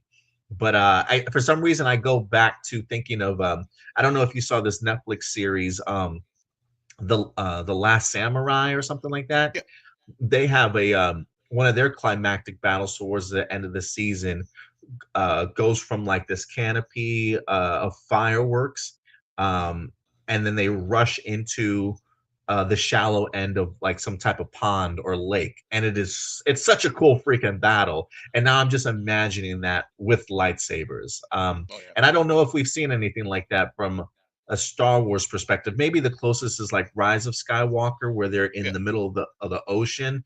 That was visually that was really yeah, appealing. But yeah, this fascinates me though. yeah, yeah. And I love to hear that it's a practical set and it's not a green screen. Ah, yes, that's a good point. I wonder if it's on. Well, yeah, I guess it would have to be on set. I was like, I wonder if it's on Yeah, location, I but mean, he did say he came to the studio. Yeah. yeah. I mean, I know there'll be some green screen, but it's just awesome just to hear again that they're yeah, and I know this film was shot quite a bit in like in Italy, I believe, and because I know there was like some of those early promotional shots with Ryan Gosling. I think it was in the Mediterranean, if I recall, Oh off of yeah. some islands. So it's just I can't wait to see some of the visual aspects of the locations that they're going to be filming this film. And again, because it goes back to like the old days with George Lucas filming. Yes, they did work on the sound stages in London, but they were in Tusinia and yeah, I think they filmed some of the scenes at Empire Strikes Back, if I recall, in Norway when they're on Hoth. So yeah, so it is good to see that they are getting out of the sound stage or out of the green screen and doing actual location shoots. There's one last part in this interview before we move on that I'm interested in. Um, it does mention here. He says that he was actually Levy was close with his father, but he hadn't always been. He explained his dad left when he was 3. He was raised by his mother, who suffered from depression and alcoholism. And at 13, roughly the age of so many of his protagonists, Levi and his sister fled their mother's home and reunited with their dad. An act of courage that Levy credits with saving his life, but that also became the theme, though he didn't know it, of so many of his films. And I do feel like that's a recurring theme for Levy, like the young kid who runs away from Mm, home or is separated, sort of thing, and needs that father figure sort of mentality. He says I've never ever connected it before. He says, I'm a little embarrassed because you're going to have to mention that I got emotional. But I could never figure out why I kept coming back to those stories of a 13-year-old boy being saved by a man. There was something defining about that moment for me. And with Star Wars, I'm doing so again. says the plot of Starfighter remains under wraps, but it's set 5 years after the events of The Rise of Skywalker, built around yet another father-son dynamic. So yeah, there's Levy in real time, kind of putting two and two together here of why he falls back on that theme. And as somebody for myself who is a new father to a 4 year old, I should say, those type of themes just get me every single time, man. So Yeah, yeah, I'm kind of looking forward to seeing how he builds upon this story with more experience under his belt now. yeah. Indeed, indeed. But yeah, guys, let's know some of your thoughts in regards to Sean Levy and Star Wars Starfighter.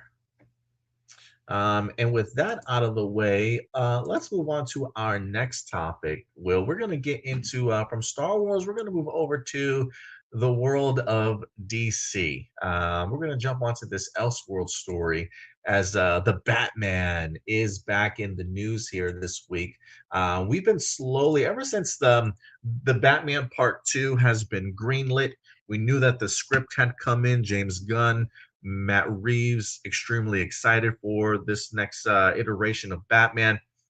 We've been hit with a couple of great casting announcements. A couple of weeks back, we had Scarlett Johansson apparently in talks. The speculation was rampant in regards to who Scarlett Johansson could potentially be playing. And this week they hit us with another great casting choice, Stuart.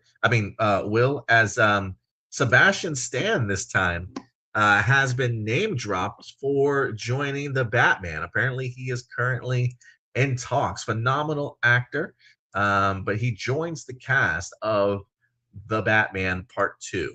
Let's go ahead and get into this article here. I believe this article comes to us from Deadline, but we may have some supporting evidence here from the Hollywood Reporter. But according to Deadline, it says the Batman Part 2, Sebastian Stan in talks for a role opposite Robert Pattinson in the sequel. This is exclusive. After landing Scarlett Johansson for a new role in the Batman, director Matt Reeves looks to have snagged one of her Avenger co-stars for another new role in the upcoming sequel. Sources tell Deadline Sebastian Stan is in talks to join the highly anticipated DC Studio sequel in a role which is currently unknown. If a deal closes, he would join Robert Pattinson, who's set to reprise his role. DC Studios did not respond for a request for comment. The DC Studios pick is set to start production in spring and will open in theaters October 1st, 2027. Um, so yes, it does Yeah, also give some of his other credentials. He was apparently nominated for Best Actor for his recent role as Donald Trump in The yeah, Apprentice. yeah, He's a phenomenal actor. yeah, I'm a big fan of Sebastian Stan. I do want to add a caveat here. Um, we there has been speculation as to who he could potentially be, and there is reports from this recent Hollywood Reporter newsletter that to them it's just one line in this newsletter, but it's seemingly for them have confirmed. Who knows? But it says meet Harvey Dent. mhm, It says it says meet Harvey Dent, Sebastian Stan joining the Batman Part 2. So I am kind of curious if this is them confirming it or if this is pure speculation on their own. But yeah, they are in fact saying that they believe that Sebastian Stan's going to be playing Harvey Dent. I don't know if you put any merit towards that or not, Will, but how do you yeah. feel about this casting choice here? Yeah, so I've heard of Harvey Dent. Actually, there's a writer for Forbes magazine who's their entertainment reporter. Also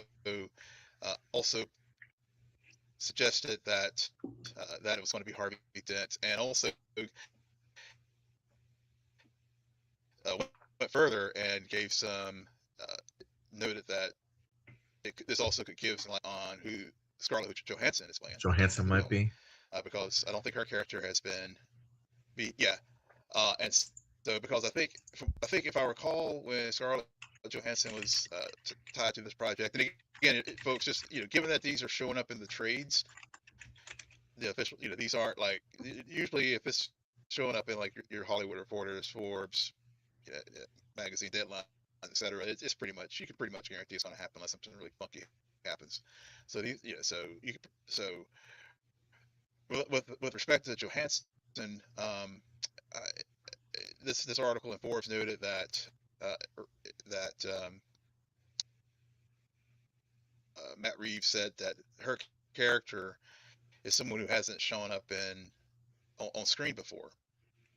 So we could already, so we know it's not going to be like a Catwoman or anybody else. I mean, Zoe Kravitz was going to be, I guess it was the Catwoman if I recall, and Batman. It's been a while since I watched the Batman with Pattinson, but the yeah, the idea here is that it could possibly be Harvey Dent's wife. Oh, uh-huh. Was And it this, Gilda or something like that? yeah, Gilda, yeah, and yeah, because apparently it's influenced by. Let me just pull up the article here. I had it whenever I was getting ready for today. Um, one idea because she could be playing the villain, but then another theory is that she'll play Andrea Beaumont, who is also That the massive who phantasm? is from Phantasm, yeah, as another potential rumor. But then it's also Gilda Dent, who she will become Holiday. Ah, So yes. from the Long Halloween. The Long Halloween. Dude, that would be dope. That would be dope. Yeah, yeah, I'd be 100% down with that because it would make sense then to get two big names to carry those two big roles like that. yeah. Um yeah, I was just looking something up here from comicbookmovie.com where Jeff Snyder says something that Miss Dent would have a bigger role perhaps than Harvey Dent. If Reeves is planning to loosely adapt the Long Halloween, then it would make sense to focus on Gilda as she attempts to lighten her husband's caseload by killing Gotham City's mobsters. That just feels like a Matt Reeves kind of Yeah, kind of yeah. tale to me, Cause you yeah, know? cause I mean, yeah, cause I knew Batman itself wasn't a 1-to-1, but we did get sort of a hint of the Court of Owls in the Batman. Which I'm So still hoping for. I'm hoping that yeah, there are still elements of that overall theme maybe playing a part, yeah. So leading to maybe yeah, a third yeah, film. yeah. So we've seen, and even with the Penguin, with Sophia Falcone. I mean, we have seen in the Reeves verse of Batman. They, he takes inspiration from stories in the comics, and not necessarily do 1-to-1 adaptations in live action. But I, yeah, I mean, I think there's enough smoke around here now that it very well indeed could be, you know, him playing Harvey Dent, and Sebastian Stan as Harvey Dent. To me that's just it would be excellent casting as far as him playing that particular character. Uh, I mean, I know Aaron Eckhart. Was it Aaron Eckhart that played him in the Dark Knight? Yeah, yeah, he was Yeah, great in that role too. he was great in that role as back. So, but Sebastian Stan is Harvey Dent Two Face, and that's the thing. I mean, will he be pre Two Face? Because again, there's really no time jump in it with the Batman and Penguin for the Batman 2. So we're still early in Bruce's journey as Batman in this Elseworld. That's true. Yeah, I that is a good point. I do wonder if this will focus on more of Harvey Dent just before he winds up turning into Two Face. I mean, who knows? Maybe the movie itself ends with him having some sort of horrific accident, Hmm. maybe by the hands of his wife, or who knows? I really have no idea. This Yeah, definitely makes me want to pick up the Long Halloween and check this one out for myself. Just to kind of see how something like that could possibly unfold.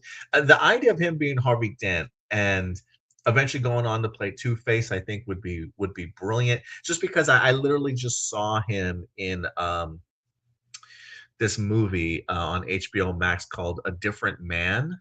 I don't know mm, if you've seen him in it, but he Yeah. plays a man with that has like a disease where his face is really like disfigured.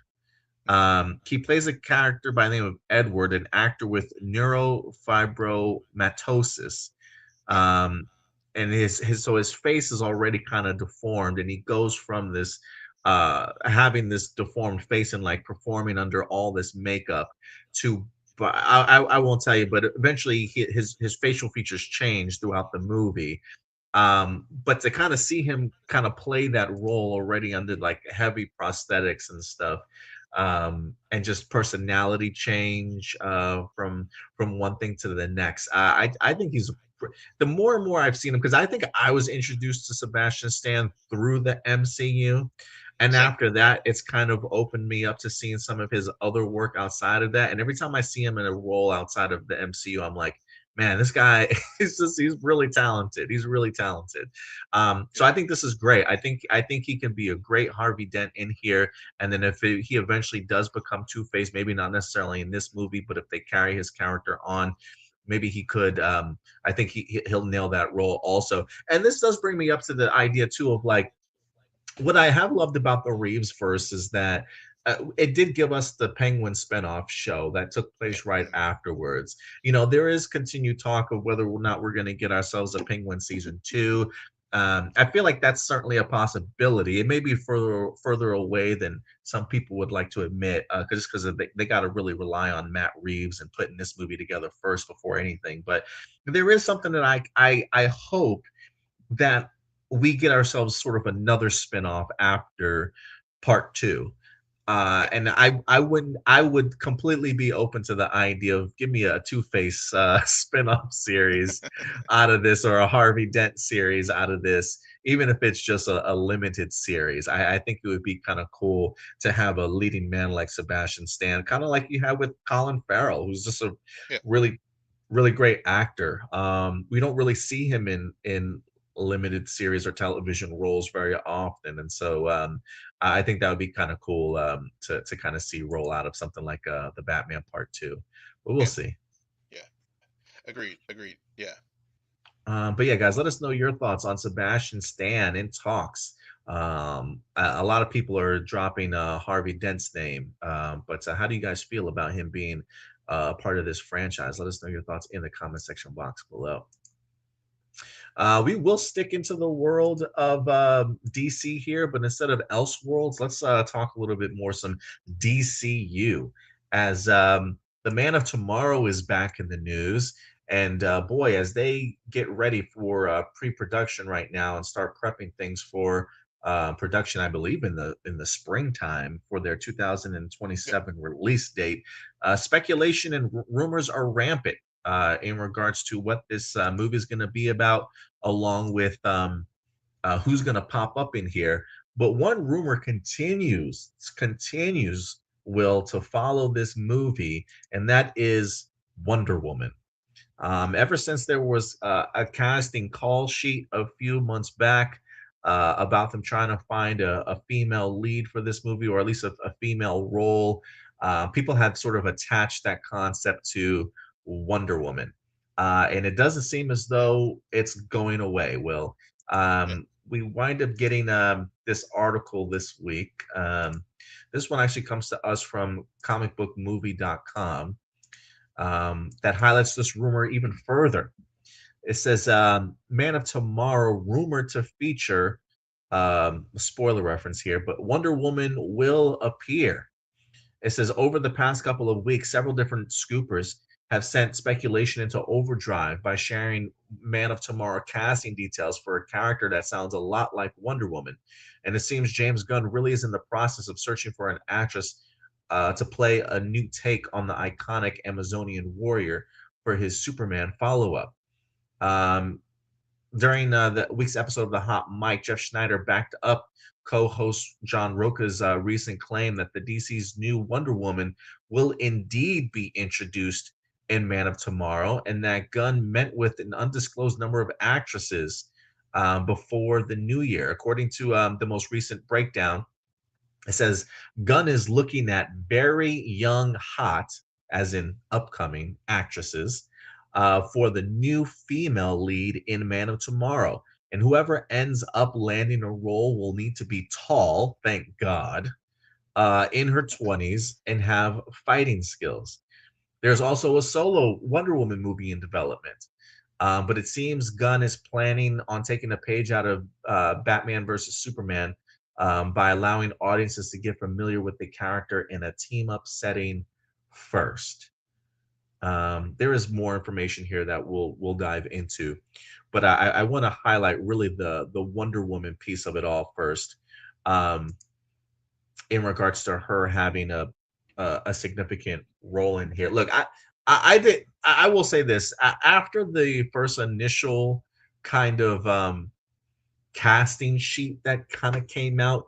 I personally didn't see how people saw Wonder Woman esque hints in regards to that, but maybe there was something to it that maybe I personally was missing, and so now that more and more people are continuing to get on board this ship, I feel like it's certainly worth talking about. I will say, Will, the article itself brings up the comparison to Zack Snyder's thing, and at this point, I'm just like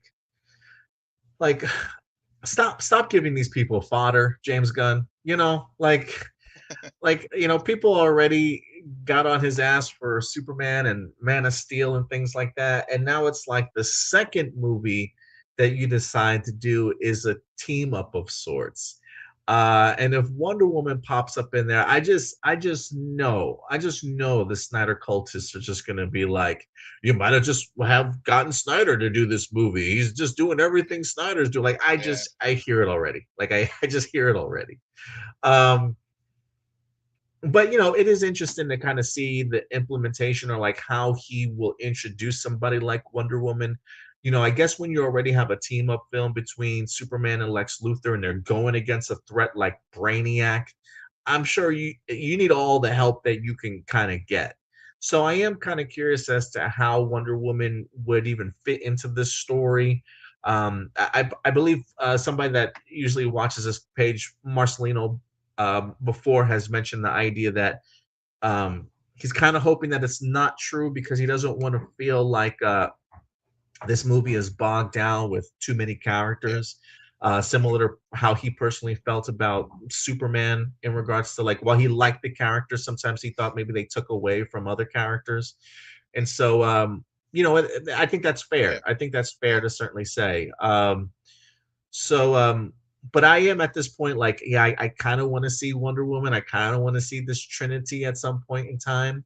And I think what makes me believe this a little bit more is because we have heard that the Wonder Woman movie has kind of taken more of a forefront now in regards to being put into production. That there's a lot of production going on this behind the scenes, not only in regards to the Paradise Lost television series, which is very much sort of like a prequel, but also their focus and attention towards Wonder Woman has hit a sort of a fever pitch. So the fact that they're really working on those behind the scenes, it kind of makes sense to me that this will kind of be a layup in regards to introducing us to Wonder Woman.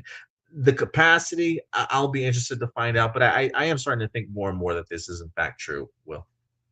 yeah, yeah. So is James going to wait in on threads yet?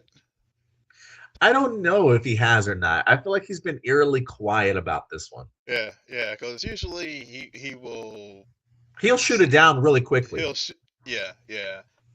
I'm sort of like Marciano. I first and what you were saying too. I was thinking about if they went the Batman v Superman route. I'm hopeful that Wonder Woman is a character where she can stand on her own. She doesn't Yeah. need to be like pulled into some movie like this team up. I mean, clearly Batman probably may or may not show up in this and may be referenced in this. I mean, we definitely know that at least in the DC universe that Gunn has created now, characters, superheroes are around, so that's established. So we don't have to have a origin story, for these characters in many respects. At least with Wonder Woman. well-known characters, I should say. Um, but yeah, I this one is kind of like I I'm hopeful that we could just really focus on the Clark and Lex team up of it all, and Yeah, not weigh it down with too many extra characters who yeah. yeah I mean, I would be open, like, um, maybe not necessarily so much her as a big role in the movie. If it's like meeting Diana in regards to like whatever her day job might be. I don't know. Maybe she's like a museum curator or something, right? Like maybe, maybe it's Clark having to get some information about Brainiac or any hints of somebody like him being mentioned in history or whatever the case may be. And maybe we're introduced to her sort of alter ego instead of necessarily just Wonder Woman. I would be okay with that, especially if it fits into the themes of the movie. In regards to like if he maybe we don't get the opportunity to like maybe he knows who she is, but we don't necessarily see her kind of on screen as Wonder Woman. Um, but I don't know. I mean, look, I want to see these characters at some point in time. I think the idea of a team up movie between Lex and Superman is great, but that's where I really want the focus to be. And if Wonder Woman's in this movie, I just don't want it to take away um, too much of her time, too much of their time. yeah Uh, agree. the article also does go on to say, um, could we also see The Dark Knight make his debut in Man of Tomorrow? Snyder has heard that Batman will not appear in the movie, but will be referenced. Talking about what you mentioned earlier, Will. This would mark the first live action nod to the Cape Crusader, but Gotham's protector did briefly appear in the Shadows and Creature Commando series. And then Snyder also heard that the Teen Titans movie, which Nagara was also writing, has hit a snag. We don't have any more to go on just yet, but don't be surprised if this project is pushed way down the slate in the coming weeks. I don't necessarily know if I want to look. I don't know what Snyder knows or anything like that. In regards to him saying hit a snag, but some of the early reports that I had heard was that they have decided to hold off on Teen Titans because they wanted to focus and transition over to Wonder Woman. And the thing is that Anna Noguera is working on both Titans and Wonder Woman as well, and so she really has kind of like a plate full. So I've heard it was more the idea of a focus on Wonder Woman being pushed to the forefront, and them holding off on uh on Teen Titans. Hit a snag to me is just like creatively we're just not there yet, or we're having problems. Like it just feels more of a negative connotation, whereas I've heard it's just kind of putting it on hold to focus on other things at the moment. So Yeah, yeah. so we'll see. But yeah, I definitely don't think Batman's gonna pop up in this. I think if anybody has the chance, it's certainly Wonder Woman, but we'll see what the impact is here. Do you think we'll see me and Stuart talked about this, and I kind of want to get your opinion on it, Will. Uh, Yeah. do you two questions. Do you think Batman has already secretly been cast? And secondly, somebody had asked us before, like, who who do you think will pop up first? Batman and Clayface or Wonder Woman and Man of Tomorrow? Um, it feels more and more likely like Wonder Woman now, but I'm curious if you think Batman will have any presence or cameo in Clayface. I think I think Batman will there'll be a reference just to like ground the character in this larger universe. But I don't think there's no one's been cast yet. I think they are, given that we have the Reeves Elseworlds first going right now. Uh, we have our Batman currently is Pattinson, and I think they're going to let that go for a while. But I do think we'll probably get a reference to Batman and Clayface. Yeah, I mean, you might be right in that regards, and I say that because, well, I personally said I would love to see a cameo in Batman of Batman and Clayface. I think we might get one, but I might be just that would just might be my fan hopes and hopes for something to happen. But especially if there hasn't been necessarily a script fully made yet, maybe you have some people in mind, but it feels a little bit weird to me to have somebody cast without a script in mind to fully Yeah, understand who you want this yeah. character to be yet. I think we'll just see the Dark Knight in the Shadows. They'll be because that way it can just be a body double. I mean, it doesn't have to be like you know name after here. It's just we'll see the Batman and it'll be referenced somehow. But I think that was because I think that was even done in maybe the first season of Titans. That was on the old DC streaming platform before we saw him. Before we saw him in season two. Yeah, It's maybe I can't remember. I can't remember it's been how it it's was. been so long because that's been like almost gosh, that was 6, 7, 8 years ago. But I just remember F Batman. yeah, That yeah, was yeah. F Well, Batman. Like, there's oh, there's a reference. yeah, they, But yeah, yeah. but yeah, I think that'll probably be it. It'll just be like we'll just see the Dark Knight in the shadows, and What did you think about that? we'll lose all our collector shit over it, but Yeah, that's we about it. will. Speaking of Titans, what did you think about their Bruce Wayne? When I used to review the show, I always thought it was an interesting choice for Bruce Wayne. Same, And same. the one thing I always said was he reminds me of that world's version of Adam West's Batman. Like if Yeah, Adam West's Batman got any older, yep. I feel like that's the Batman that we would have. That was my thought as well.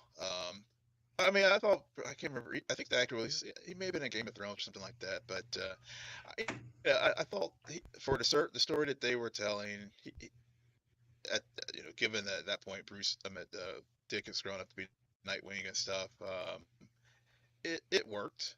Um, from what I remember, It was I hard for think me to imagine him yeah, in the suit, yeah, like being capable of kicking anybody's ass.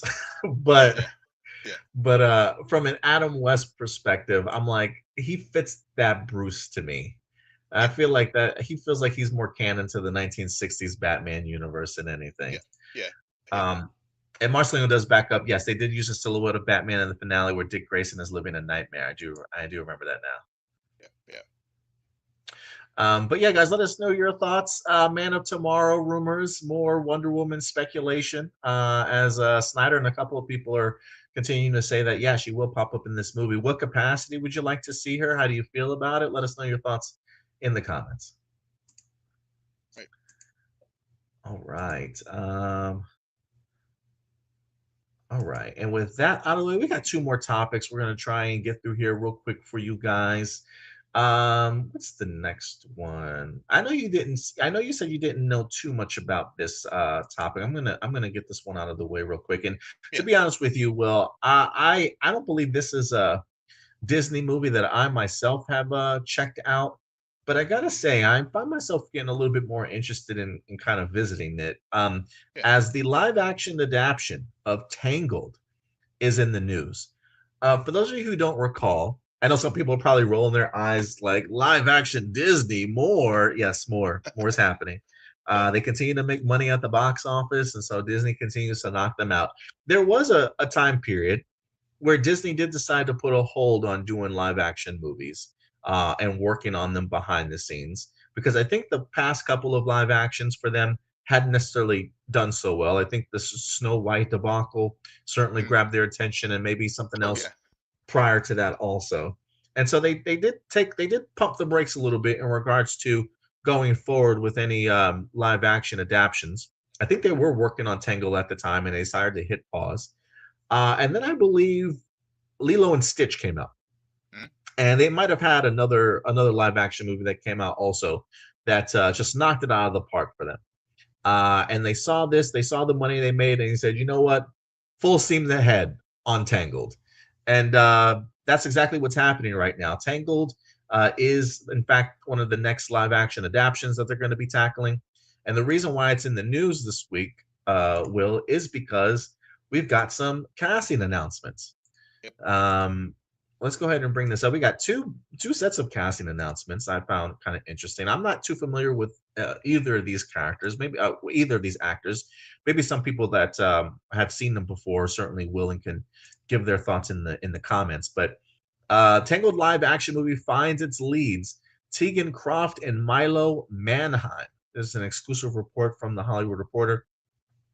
It says the studio has chosen rising Australian actress Tegan Croft and Milo Manheim, star of Disney Channel's musical Zombies franchise, for respective parts of Rapunzel, the curious and plucky would-be princess with magical hair, and Flynn Rider, the cocky outlaw thief who helps her escape her tower prison. Michael Gracie, who counts the musical biopics Better Man and The Greatest Showman among his credits, is directing the feature, which, like the original, will have big musical elements. Kristen Burr, whose longstanding ties to the studio and producers of Freakier Friday, along with Cruella, is also producing. Um, the decision comes up after Disney set up lanterns into the sky in the US to find the feature project's leads, with finalist screen testing in London in December before the winter holidays.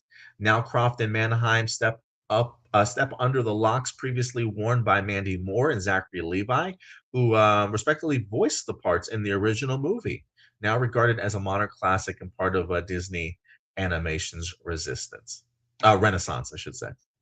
Hmm. Um, so while I personally have not had the opportunity to watch the movie, I have always heard really great things about Tangled. And so some people that have seen Tangled, I think, are kind of hyped for this idea of it being part of live action. But I think if anything that really stands out to me is I do appreciate the fact that well, to me, they're kind of no names, but I do appreciate the fact that they had a pretty big casting pool to choose from here in regards to it's not necessarily like somebody that they had in mind that they wanted to kind of put into these roles, but they really went out to kind of see who would be sort of best for this role. So again, while I haven't necessarily watched Tangled, I've heard great things about it, and I think what does jump out to me though the most is probably the director. Because while I haven't seen A Better Man, I have seen The Greatest Showman, and it is a great musical. Hmm. And so, if anybody knows how to do musicals, it is definitely Michael Gracie. So I am kind of curious to see how he's going to do with this role. But yeah, we just have some big casting announcements here. Will. Yeah, yeah. Tegan Croft. Given that we were just talking about Titans, she was a Raven in Titans. Oh crap! She what? Yeah, Yep. Marcelina just said that. Have you seen Tigger? Wow, yeah, I did like her. Wow, I didn't know that was her. Man, she almost Yeah, looks yeah. so So different from in this yeah, picture. Like I can't even. yeah. That's When, crazy. yeah, when you sent me the story for topics today, I was like, oh yeah, I remember her from Titans. Yeah, Oh snap! yeah, yeah. Even they didn't mention it in the THR Yeah, article, why but didn't they yeah, mention it? Oh, yeah, yeah, shame, yeah. shame. And I saw one of our folks in the chat also saw that, put the connection together. Yeah, But Marcelino, have yeah, you seen you've seen Tegan Croft, Adam playing yeah, Raven from yeah, yeah, Titans? That's dope. Okay, Tegan, I see you. yeah. But yeah, as far as my getting to the Disney of it all, this is definitely a blind spot for me on Disney. So I really don't have much to add to the conversation here about it. It missed me on this one. No, you're good, man. You're good. And that's not all in regards to casting. Um, Somebody that just knocked us out of the park on the screen recently for Agatha All Along, um, Catherine Hahn has in fact been cast and is currently in talks to play the villain Mother Gothel. She's currently in the negotiations. Um, she's going to the dark side once more. The actress is in talks to play Mother Gothel, the magical would be stepmother in Tangled. The move comes after they just announced Tegan Croft and Milo Manheim. I don't know, when I look at Mother Gothel in here, I'm just like, this feels like perfect casting to me. And Yeah. anything in regards to Catherine Hahn playing like a witch or anybody with the magic, I'm like, yeah, you've nailed it. Especially if you need like some levels of humor and over the Yeah. top performances and stuff, right? I feel like this is like right in her wheelhouse. Oh, totally, totally. Yeah, like I said, I haven't not familiar with the character, but Catherine Hahn, no matter what she's in, she always gives you great work. I mean, if folks want to see her in something where she's not playing a witch, watch the studio on Apple TV Plus. Ooh, oh, she's in She, there. I didn't know she was in the sh studio. yes, yes, with yes, her character is plays a publicist for the studio in that show, and she is just amazing in it. So that's my if non Catherine Hahn playing something other than a witch, go check her out. Go check her out in the studio. I love it. I love it. I'll definitely have to do that. Stuart was watching the studio, and he's a big fan of it. Also, I've heard Yeah, good things about it. I have not had yeah, a chance to check it out though. great show, great show. Especially, you will appreciate it given that you are all about the simple fact that you had this podcast that we're doing today. The studio is your show. Nice, nice. I'm definitely gonna check it out. Marcelino in the comments says the live action remakes are the fault of the audience, and they refuse to take accountability for their actions. That's perfect. Yeah, yeah. Yes. I've never heard it put that way, but that's so great, Marcelino. Yeah, no, for sure. Like I know a lot of us we are very much big believers in please give us more kind of originality for sure. I think you and I will, and some other people I follow. I think we do put our money where our mouth is and tries to see as much original content as we can when it's Yeah. available to us, type of thing. Yeah. But there's just no denying that we do live in a world where reboots and sequels and stuff are just money makers, and Yeah. it's hard to get the casual audience members to like, or casual audience members to not support those things, because I just think it's something that we're very familiar with, and regardless of what people say, we go back to those things because we do enjoy them, Yeah. and they continue to make big money. And the things that aren't good, the audience will let them know Oh financially. yeah. Like Oh there's, yeah. they will not go and see those Yep. things.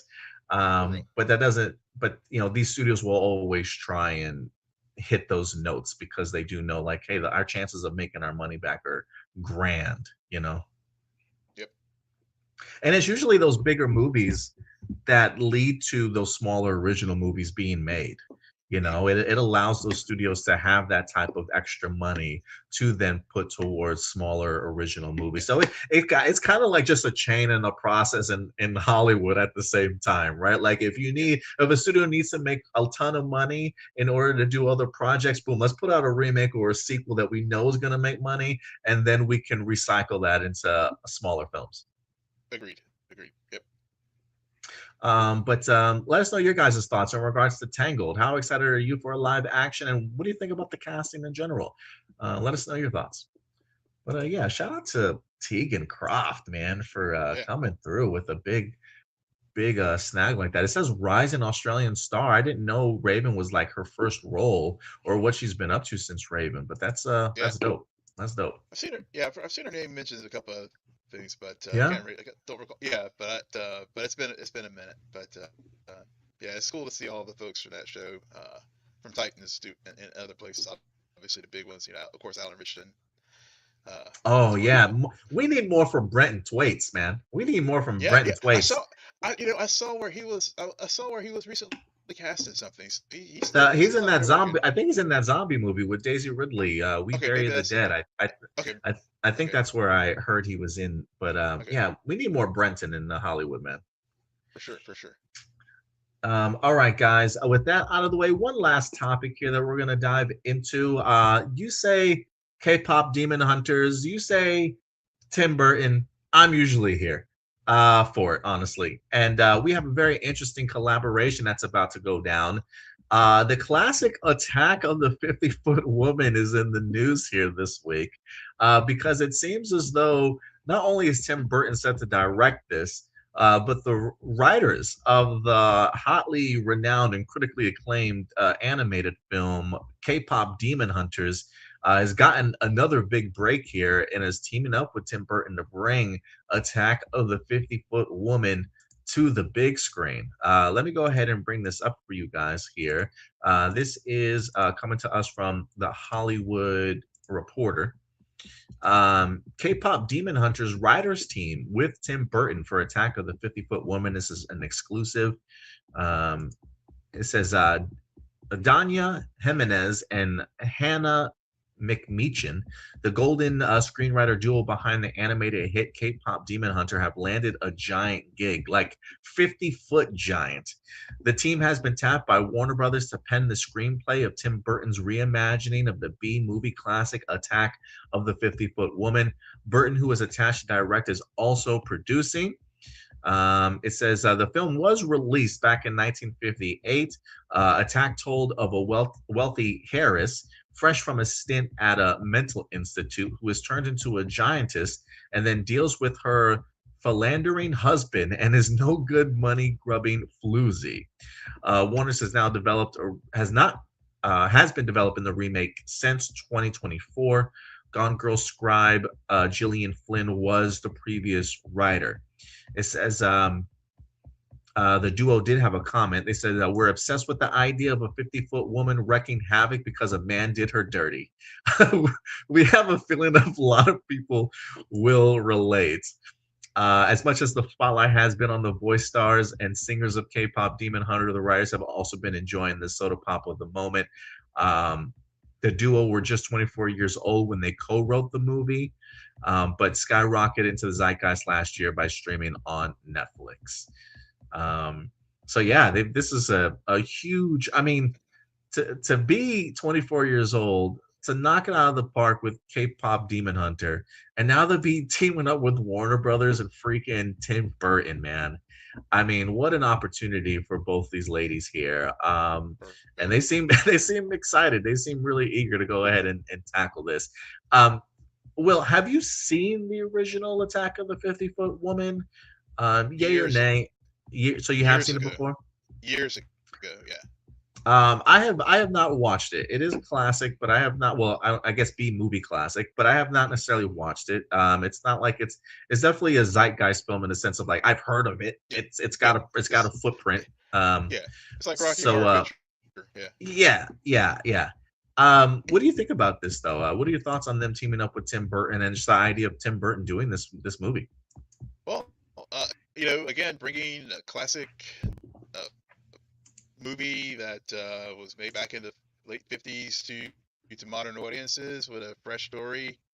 Tim Burton, it's hard. Tim Burton's been around for so long. I mean, when I think about all the films that he's done, and interesting note, he actually wasn't the director for Nightmare Before Christmas. I think he was a producer on that. There was actually another director. Just want to Ah, okay. put that out there. Saw that recently. Actually, he wrongfully gets credited for directing that film, but he actually produced it. But there was actually another director. But of course we know it from Batman and so many other things as well. Batman '89.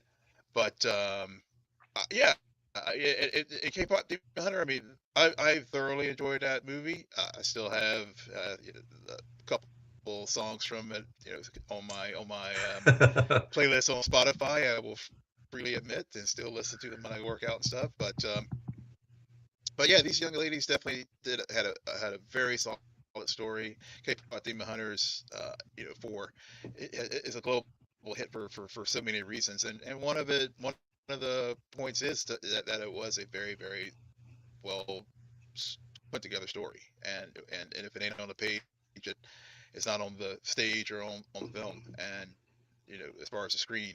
And so I'm excited for them to do this. Yeah, I'm really kind of excited for this. It is one of those things where Well, I haven't seen the original movie for Attack of the 50-Foot Woman. I For some reason I can easily see Tim Burton's style of directing working really well with this, especially considering it was like a B classic sort of film. I just think his aesthetic and his eye for directing and just like how he brings his worlds and his vision to life is just they're like, there are directors that just have a particular style about them that like when you see the movie, you're like, oh, that's a Sam Raimi movie, or oh, that's a Tim Burton movie. Like that's Tim Burton. And so Yeah, to kind of bring his flair towards something like that, I think really works. And just the way I think Tim Burton's mind works from a visionary and storytelling perspective, to kind of have this duo of K-pop demon hunters and what they can do with a script, combine that with Tim Burton's mind and vision. Like I don't know why, but like I could just really see this being a really great duo together, and bringing this movie to life. So, had you told me before, hey Adam, would you like to see an Attack of the 50-Foot Woman remake? I'd be like, I don't really care. But you tell me the duo and the team behind it now, and I'm even that much more interested. The fact that it was made in the 50s, I think it's okay for movies to certainly be rebooted or revised after maybe 20, 25 years or something like that. This might be long overdue, and I think having um, the team behind it that they do, this certainly warrants a remake. So I'm yeah, I'm yeah, I'm all for this one. I'm ready for this one. yeah. It's yeah, it's sort of like the Toxic Avenger, you know. Yeah, have you seen it? Have you seen it? I haven't seen it, but yeah. But to your point about things, after a while, it's okay to to modernize it for what audiences. I mean, hell, Friday the 13th. I mean, there's any number of things. So Yeah, why not yeah. attack? Why not attack a 50-foot woman? Yeah, why not? I haven't seen the Toxic Avenger yet either, but Stuart last week said he saw it and he loved it. He said he was a really Yeah, big fan of it. yeah, Um, so yeah, I might have to check that one out. But yeah, guys, let us know your thoughts. Tim Burton, K-pop Demon Hunter writer duos, taking on Attack of the 50-Foot Woman. Let us know your thoughts in the comment section box below. But yeah, let us know your thoughts, guys. But all right, awesome. I think that will do it for all of our main topics today. But Will, hey man, first off, thank you again so much yeah, for joining me here and doing yeah, co-host duties. I appreciate it. yeah. Let Thank people you. It's a lot of know, fun. yeah, absolutely, man. Let people know where they can find you on social media and your own podcast so they can follow you. Yeah. So as far as my podcast, so you see here, my we got the screen here, myself and my host Sarah Belmont. We host the Scene and Nerd podcast. You can see here on the screen here our website www.sceneandnerdpodcast.com. We're a weekly podcast, cover a lot of things. In the genre, and sometimes talk about little news items as well. But if you missed us at the beginning, we just finished Stranger Things, and we are going to be starting Fallout this week, talking the first 4 episodes from season 2, and then the rest of January we will be covering A Night of the Seven Kingdoms and also Wonder Man. We've got Paradise season 2 coming up as well, so you can definitely find us on all the major podcast platforms, as far as YouTube, Apple Podcasts, and Spotify, and also on the social media as well, as far as X, Twitter, Blue Sky, and also Facebook page. And also we have Instagram and Threads, and our handles there on Instagram and Threads are at scene_n_nerd, and then we're at scene and nerd on all the other platforms. So thank you so much for having me, Adam. I really enjoyed spending the afternoon with you, and gotta go walk the dog now, but it's a lot of fun. Yeah, I love thanks for the invite. We'll definitely have you on our show again. I know we did a live together. I think with Comic Con last year. Yeah, So yeah, yeah, yeah, we talked the I guess the what was it, Peacemaker panel. Yeah. So yeah. yeah, Yeah, definitely let me know. I want two questions for you. The yeah, Scene yeah, and Nerd logo behind you. If I yeah. put 3D glasses on, will I see that in 3D? That's a very good question. I don't know if an artist did that on purpose or not. I have to. You should check. You should do that. And let me know. I was just looking at it and I'm like, But man, I want to put on some 3D glasses and see if that really yeah, pops. I think yeah. that's dope. I never. Yeah, thank you. Yeah, I'll let my artist know that. I think that she may have had that. She may have had that idea in mind. And then one last question. Yeah, A Star Trek, Starfleet yeah, Academy yeah, releases. We were just talking about the Night of the Seven Kingdoms, but yeah, we also have Star Trek, Starfleet Academy. Are you going to be highlighting that yeah, on the channel or on the yeah. YouTube Thanks. page or anything? Yeah, I will be. Yeah, so I do a Star Trek fans. I do a well, try to do weekly show called Last Week in Star Trek. We call I have my own standalone Star Trek show called Seen a Nerd Presents Blurred Trek, and been doing some reviews, but also trying to ca- carve out a different space and just try to do a little bit what you do here, which is try to catch up on the latest news in the Star Trek universe. So I did just drop a video yesterday with just talking about some of the early reviews from Starfleet Academy, which seemed to be overall positive. It has, at least as of yesterday, it was 84% tomato Nice. score. But also, I also try to cover some other things that are happening out there as well. So yeah, we'll be covering Starfleet Academy, and yeah, appreciate you bringing that up, and yeah, just go Yeah, subscribe to our YouTube channel. It's a YouTube exclusive. I'm kind of in my Star Trek bag right now. I've been looking forward to Starfleet Academy, so I think that's something I'm going to try and keep up with weekly. But I've been trying to do some Star Trek canonically right now, and Yeah. so I'm heavily into the first season of Enterprise. Okay. I Yeah. think I'm like episode 18 or 19 right now. Okay. Very underrated show. Very underrated show. I'm coming to appreciate it. I mean, just Yeah. season one, first couple of episodes in, I'm kind of surprised as to like how I'm coming along with these characters. There is a charm about it Yeah. in regards to it being like the first Enterprise, so close Yeah. to us still Yeah. being humans and holding on to that Yep. grasp of humanity on Earth and stuff.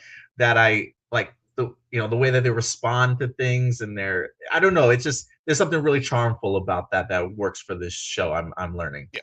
Yeah. Yeah. Well, you're doing it chronologically, so yeah. So I look forward to hearing what your thoughts are with the balance Yeah, I'll let of you know. Enterprise, and yeah, then next in line is yeah, Discovery.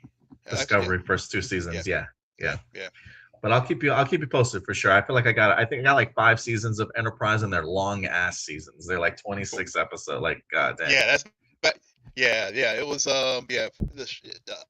Yeah, it was back when they still did 20 plus seasons. But yeah, Yeah. third season definitely. Third, fourth seasons are very very good, very very good. Okay. All right. I look Season forward to them. two, season two had they had some good ones mixed in, but third and fourth season it really yeah. But it's all, the third season is definitely a product of its time period. Okay. When you watch it, you'll see what I'm talking about. All right. Sounds good. I look forward to it. But hey, Will, thank you so much, man. Yeah, man. I appreciate it. I hope to have you Yeah, back. And if anything, this year, we got to start this Star Wars podcast. We got to get yeah. to Star Wars Well, Celebration in 2027. yeah. Oh yeah, yeah. Well, we'll definitely. I know we'll definitely talk Mandalorian Grogu this year for sure. Yes. Yes. Yeah, Absolutely. yeah, and also we got the Darth Maul show coming up also. So Oh, that's dropping this year. The yeah, animated show. oh yeah. Cool. I don't know if they locked down the date, but it is coming this year.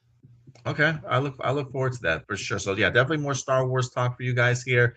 But we'll have a great weekend, man. Yeah, Enjoy the football games today. yeah. Thank you. And I'll talk with you soon. Talk to you soon. Thanks for having me. Take care, Take Will. care, everyone. All right, bye.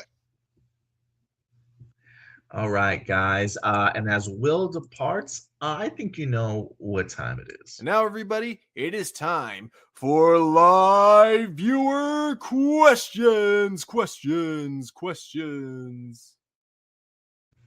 And we're gonna get into our live viewer question portion of the show.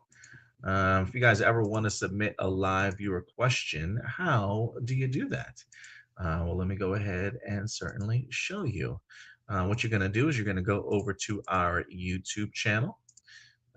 Every Saturday afternoon or Saturday evening, I will be posting a live viewer question post. So just go over to the post tab as you see here. Click on that post tab and voila. Saturday evening, we went ahead and posted our posts. You submit them over, and then we'll answer them live on the air for you guys. So let's go ahead and knock these out. Marcelino, when it comes to Spider-Man's, only two questions this week, Marcelino. I wasn't quite sure. Maybe it's cut off. Let me know. When it comes to Sony Spider-Man universe, why did you keep giving Sony chance after chance? Or didn't start making assumptions about their movies being bad before they released. After the first Venom movie, many people knew what they were in for going forward, and they didn't want to continue to support it. And if it wasn't the first Venom movie, then it was Morbius that made people realize that these movies were bad. Well, Marcelino, you know, um, why didn't I just make assumptions about their movies being bad before they're released? Because I believe in giving people opportunities and chances. I believe that there's a world that we live in where people can learn from their mistakes and turn things around and hopefully make better movies. I've seen it plenty of times where a first movie is just okay or it's bad, but the second movie they've actually improved upon things. And I've said this before, but I try and because I'm a fan of things, because I love movies and I love television, I try and go into these things being optimistic and certainly open minded. That doesn't mean I'm blindly optimistic. I certainly can be hesitantly optimistic, but pessimistic about things is usually not my first take. Could it probably make me a bigger YouTuber if I was more pessimistic about things, if I yelled more loudly at the screen about things that I hate about certain franchises? Probably. My subscriber base and my income from YouTube would probably be through the roof. But that's not how I view myself as a fan. I appreciate the fact that I grew up in a time period where I didn't get these comic book movies, where I was a fan of just comic books.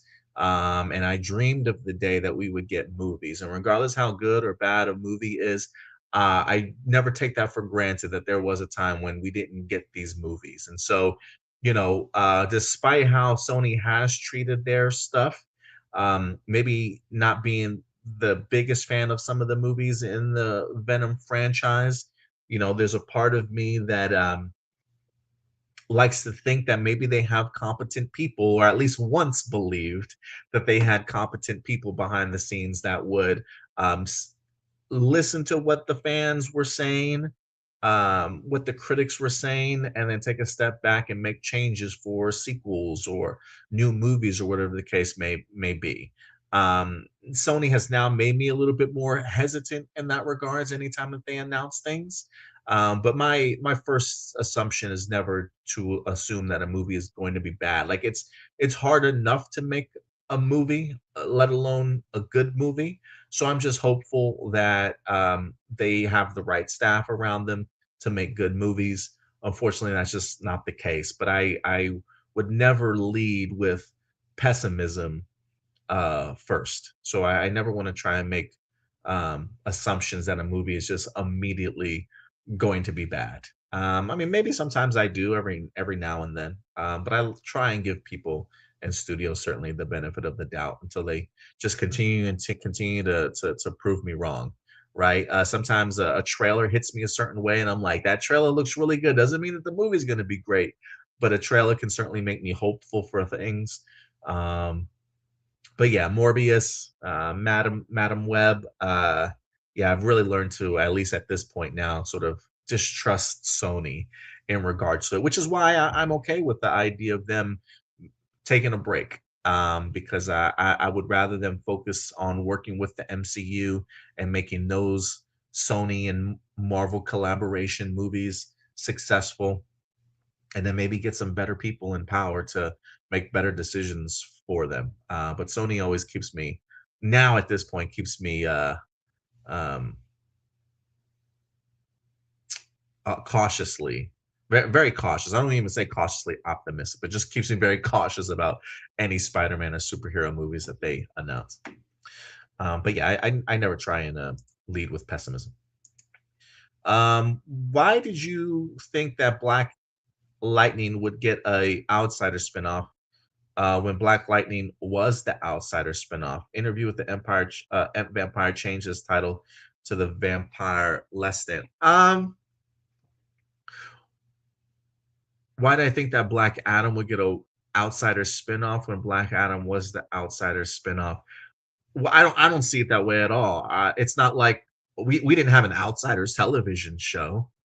Um, while yes, Black Lightning is a part of the Outsiders, we never had like Batwoman show or a Batman show that cameoed Black Lightning or had set up sort of this Outsiders team or had an Outsiders show and was like, okay, now we're going to give you a Black Lightning show. That's not how it went down or worked at all.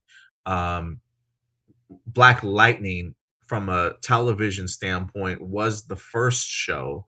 So, and then when that show starts out by setting up other characters that would eventually be in an Outsiders team, naturally, I would have thought Black Lightning would then lead to an Outsiders spinoff show. I mean, you could think to yourself, comic book wise, the Outsiders, yeah, and then maybe that's a Black Lightning thing.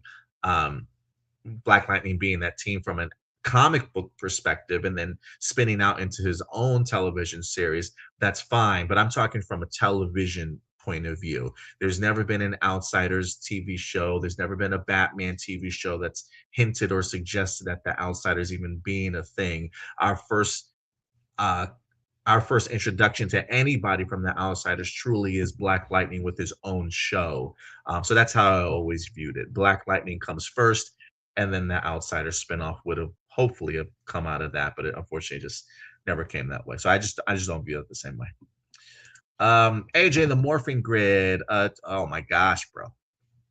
A tribute to the unadapted Dark Ranger. Shout out to Heckle, man. Dino Supercharge found a remarkably clever way to honor the unadapted villain, Death Yuger, from Q Ranger.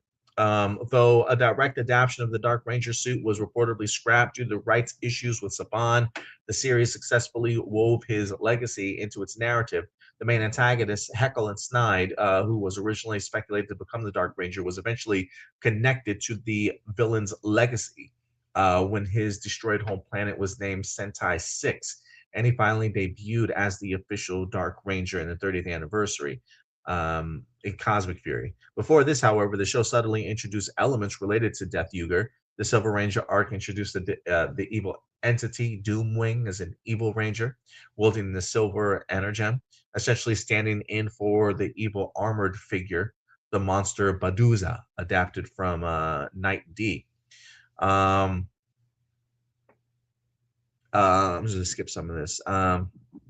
Ultimately, the journey of Dino Supercharge serves as a masterclass in creative adaptation, demonstrating how a production can successfully honor beloved elements from its source material, even when facing external constraints. I would agree. By scattering Death Yuger's core components, um, throughout the season's narrative, the show paid a profound and successful tribute to the character. This groundwork made Heckle's eventual return in the official as the official Dark Ranger and Dino Charge in Cosmic Fury, utilizing a hybrid suit, the element from Kyoryu Navy from the Q Yuger's 100 Years After film. Feel like an earned and satisfying culmination of a long-running subtle homage. Um, what did you think of the PR veteran, head writer, and executive producer Chip Lynn being able to honor Death Yuger while not actually using the Ranger suit? I appreciated it, but at times it was definitely frustrating because I just wanted to see him. Like I just wanted to utilize the Ranger suit. So there are elements that I'm like, hey, that's cool that you're doing that and all. Those are great nods to people that know of the character. But ultimately, I was always kind of bummed that we never actually got that to happen and never really came to fruition. And then it took another sort of head writer and things like that to actually bring that character to life. So, I mean, it's always one of those things where it's just like, what came first, the chicken or the egg sort of thing. I don't know if they meant to drop those things, those nuggets and those things honoring the character to then think, oh, well, down the road, we're eventually going to make him appear. And so once he makes his appearance in the costume, then it finally is all going to come together. I don't think Chip Lynn thought that far in advance. So I think he was very limited in what he could do. So it was cool to see, but frustrating that at the time in Dino Charge, that stuff wasn't necessarily paid off very well. But I am glad that eventually Heckle gets his his just due as the Death Ranger or the Dark Ranger, I should say. Peg C, what are your thoughts on WB once again rejecting the Paramount offer in favor of the Netflix deal? I mean, from what I heard, this is like the 8th rejection that Warner Brothers has given Paramount. And at this point, I'm just thinking to myself, like, bro, like how much rejection can one studio literally take? Like, it's like that saying, no means no. And it's like, how many times does this person have to tell you no before you now just turn into like the creepy ex-boyfriend that can't handle rejection? Like that's what Paramount is coming across as, is like the boyfriend that got dumped, and now he's turning abusive, or he's just becoming really annoying in the sense of just continuing to try and push himself on this person that doesn't want them, and they got to constantly tell him, no, get away, no, I'm done with you, no. How many times do I have to tell you, like, Paramount, stop, like, just stop, Paramount. Warner Brothers is not into you. They're not that into you, bro. Like, just get the picture. But it doesn't surprise me based off of the people that are running Paramount and just their mentality of just thinking, we've got the money, we can get anything that we want to. We can grab Warner Brothers by the P if we want to. And just they'll just accept it and take it. Like, no, bro, like Warner Brothers does not want you anymore. They have, I will say though, Warner Brothers needs to just stop taking offers. Like Warner Brothers, you're sending all the mixed messages right now. You're like, okay, maybe I'll listen to you. Maybe we'll have a conversation and talk about this. And they keep coming to the same conclusion. Just stop talking to them. Just stop talking to them. Like Warner Brothers is turning into like the toxic female who's just like a constant tease, who doesn't want to be with this person, but continues to let them in their life. And it's just like, okay, well, maybe we'll talk about it some more. Like, no, just stop. You got to get away from, like, stop. If they get to like the 10th offer, and then Warner Brothers is like, you know what, Netflix, I think I've decided to go back to my toxic and abusive boyfriend. No, stop it. Stop it. Stop it, Warner Brothers. Why are you taking all these offers? And Paramount, stop it too. You're not good for each other. Do you hear me? You're not good for each other. So yeah, I hope they leave it alone. God, it's really annoying at this point. Like, how much rejection can one studio take? Peg C, Avengers Doomsday is rumored to be 3 hours and 45 minutes. What are your thoughts? Impossible. Impossible. No, I don't believe that at all. I don't believe that at all. That's such a long movie. That's like a that's like an extended cut of Lord of the Rings. Like, it's not happening. There's no way the studio will allow Avengers Doomsday to be 3 hours and 45 minutes. This is a rumor I can tell you right now. You can debunk. I think maybe the longest MCU movie was like 3 hours barely. So to turn out to be 3 hours and 45 minutes, no. It's not only because the studio would just not allow it. Two, you would get very limited amount of screen time play in theaters with that long of a runtime. So it'd be really hard to kind of make any money back. And lastly, and the most important one, this movie is a year away. There is no way that they have some level of a final cut in mind or know exactly what this movie is going to be. They're into post production right now, probably putting a musical score together, probably editing a movie down. I don't even know if they've got a first cut or a second cut of this movie even done yet. They're probably going to do some level of maybe reshoots during this year. Maybe still waiting to see how something like Spider-Man Brand New Day does, how it's received. Maybe there's some reshoots after that, some changes that they certainly want to make. So there's so much time before Avengers Doomsday comes out. Maybe this is like the first cut of the film. or maybe it's just an assumption of what the first cut of the film looks like. But trust me when I say this movie is not, it is not going to be 3 hours and 45 minutes by the time this movie comes out. If anything, maybe high 2 hours and 50 or 45 minutes. Maybe if we're going on the long end, maybe 3 hours and 5 minutes, 3:10, 3:15, but not 3 hours and 45 minutes. Like 3 hours and 10 and 15 minutes is maybe even on the too long end. If you can come high 2 hours, right at 3 hours, then maybe you got something. But no, I don't believe this rumor at all. There's just too many things that have not happened yet for them to even know what the final cut of their movie is going to be.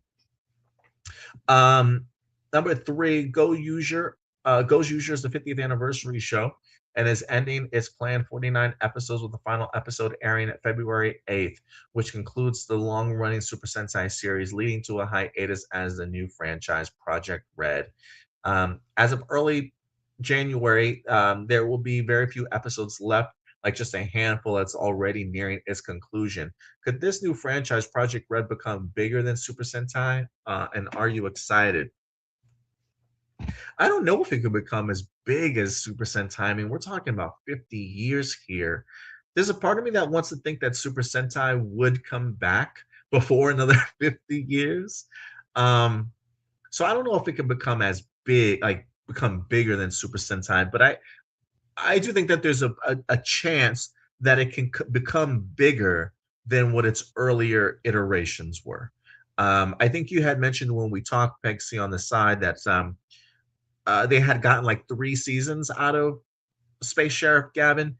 I can easily see if this is done well, at least 5 seasons if this is done well, right? So I think it could become bigger than its earlier predecessor of itself.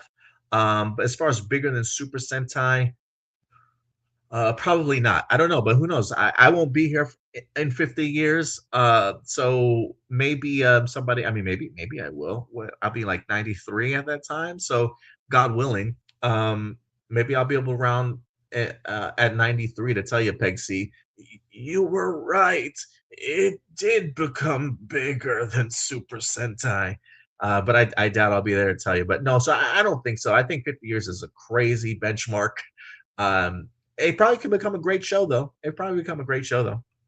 And yes, I'm very excited for it. I'm very excited for it. Blossom.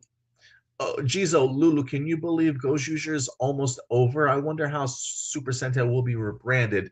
Still a little worried. Well, I don't necessarily know if it's going to be rebranded. I guess technically it's being rebranded into this Project Red stuff for Space Sheriff Gavin Infinity. Um, so yeah, I'm not expecting Super Sentai teams any longer unless they make maybe individual cameos or they make cameos in this series for a Space Gavin Infinity. Maybe they tend to fit into the story, but there certainly won't be the focus, I believe, as of right now. So Ghost User definitely seems like the last of Super Sentai to me here. A little bit of a bummer. I still want to revisit things like King Oger and Don Brothers whenever I get the opportunity to do so. But definitely going to be sad to see Super Sentai go from here as Space Sheriff Gavin kind of takes over and leads the way. So sorry about that, Blossom. Um, Jessica Friedman, is there word on when the new season of My Adventures of Superman will premiere? And do you think we could have one last Arrowverse team up in the last season of the do you think we could have had one less Arrowverse team up in the last season of the Flash if they had more than 13 episodes? Yeah, I think so. I think if the last Flash season was a few episodes longer, I think they probably would have made it imperative to have some other type of Arrowverse team up in a way. Maybe not as big as like a crossover event, but maybe somebody return that people are familiar with. As far as what season would that be? Let me see. My Adventures of Superman returning.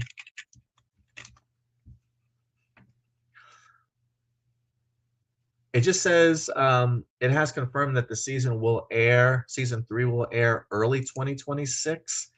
but I'm not seeing. Oh, hold on. This is from the direct. This was an article on December 5th, 2025.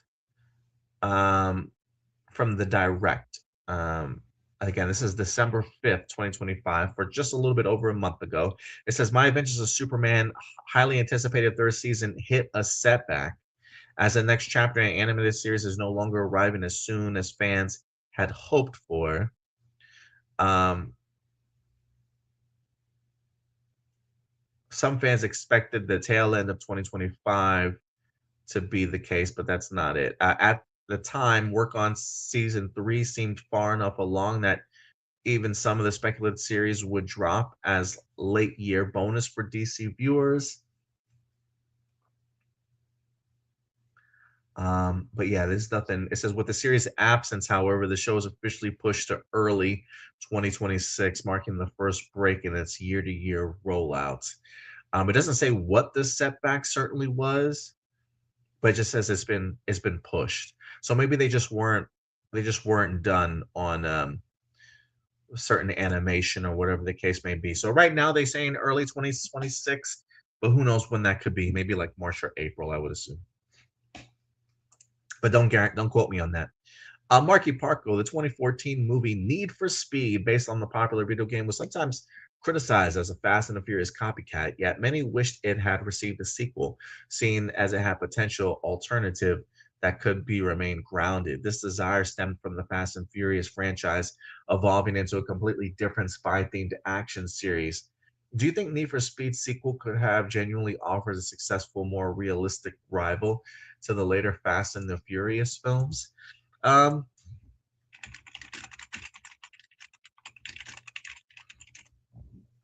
I'm trying to see what the Need for Speed Rotten Tomatoes score was like.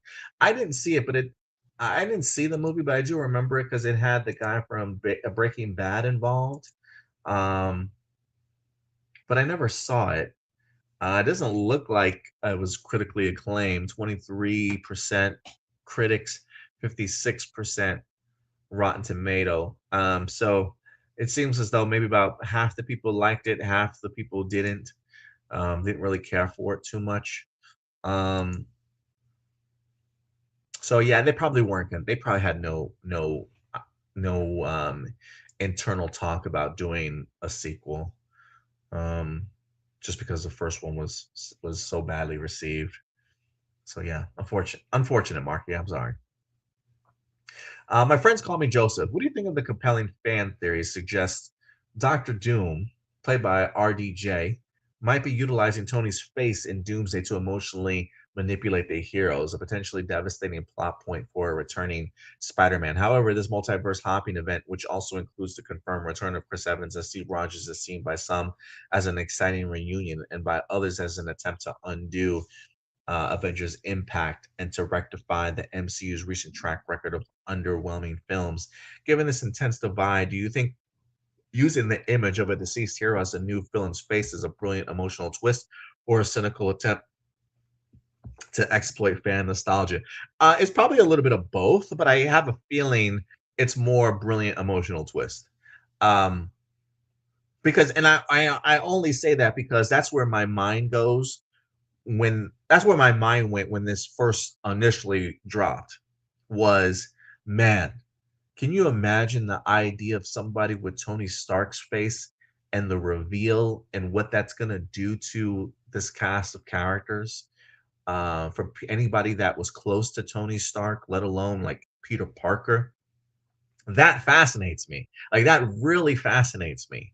Only for there to be like this twist of him revealing who he certainly it really is as Doctor Doom, what his intentions certainly truly are, and how our characters have to deal with that emotional struggle of fighting, quote unquote, a friend of theirs. Like to me, like just from a story perspective, that's really fascinating, just based off of um how deep the emotional ties went with some of these characters in regards to Tony Stark, and I think that really makes for a um, really compelling story and a movie. So it might be a little bit of both in regards to like exploiting fan nostalgia. Um, but I have a feeling it's more based off of a brilliant emotional twist that can happen in the story. So it could be both, but I think it's more so than the other. Watching Sarsk. What's up, watching? What if Spider-Man Brand New Day or Spider-Man 4 features a Shang-Chi cameo, particularly since the film is directed by Destin? Such an appearance with Simu Liu reprising his role would be a welcome reminder to many fans whom have been eagerly awaiting a sequel that the MCU has not forgotten Shang-Chi, addressing some fans' concerns about oversaturating Spider-Man storyline since No Way Home. This crossover would also honor the source material as they have teamed up and established friends and allies in the comic books. Watching, you bring up something interesting because I swore I thought I saw an interview or read an interview of Simu Liu where he mentioned something about you might see him return sooner than you think. Let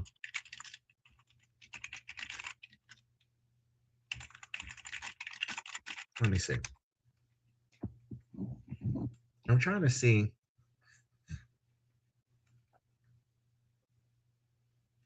Oh, here we go.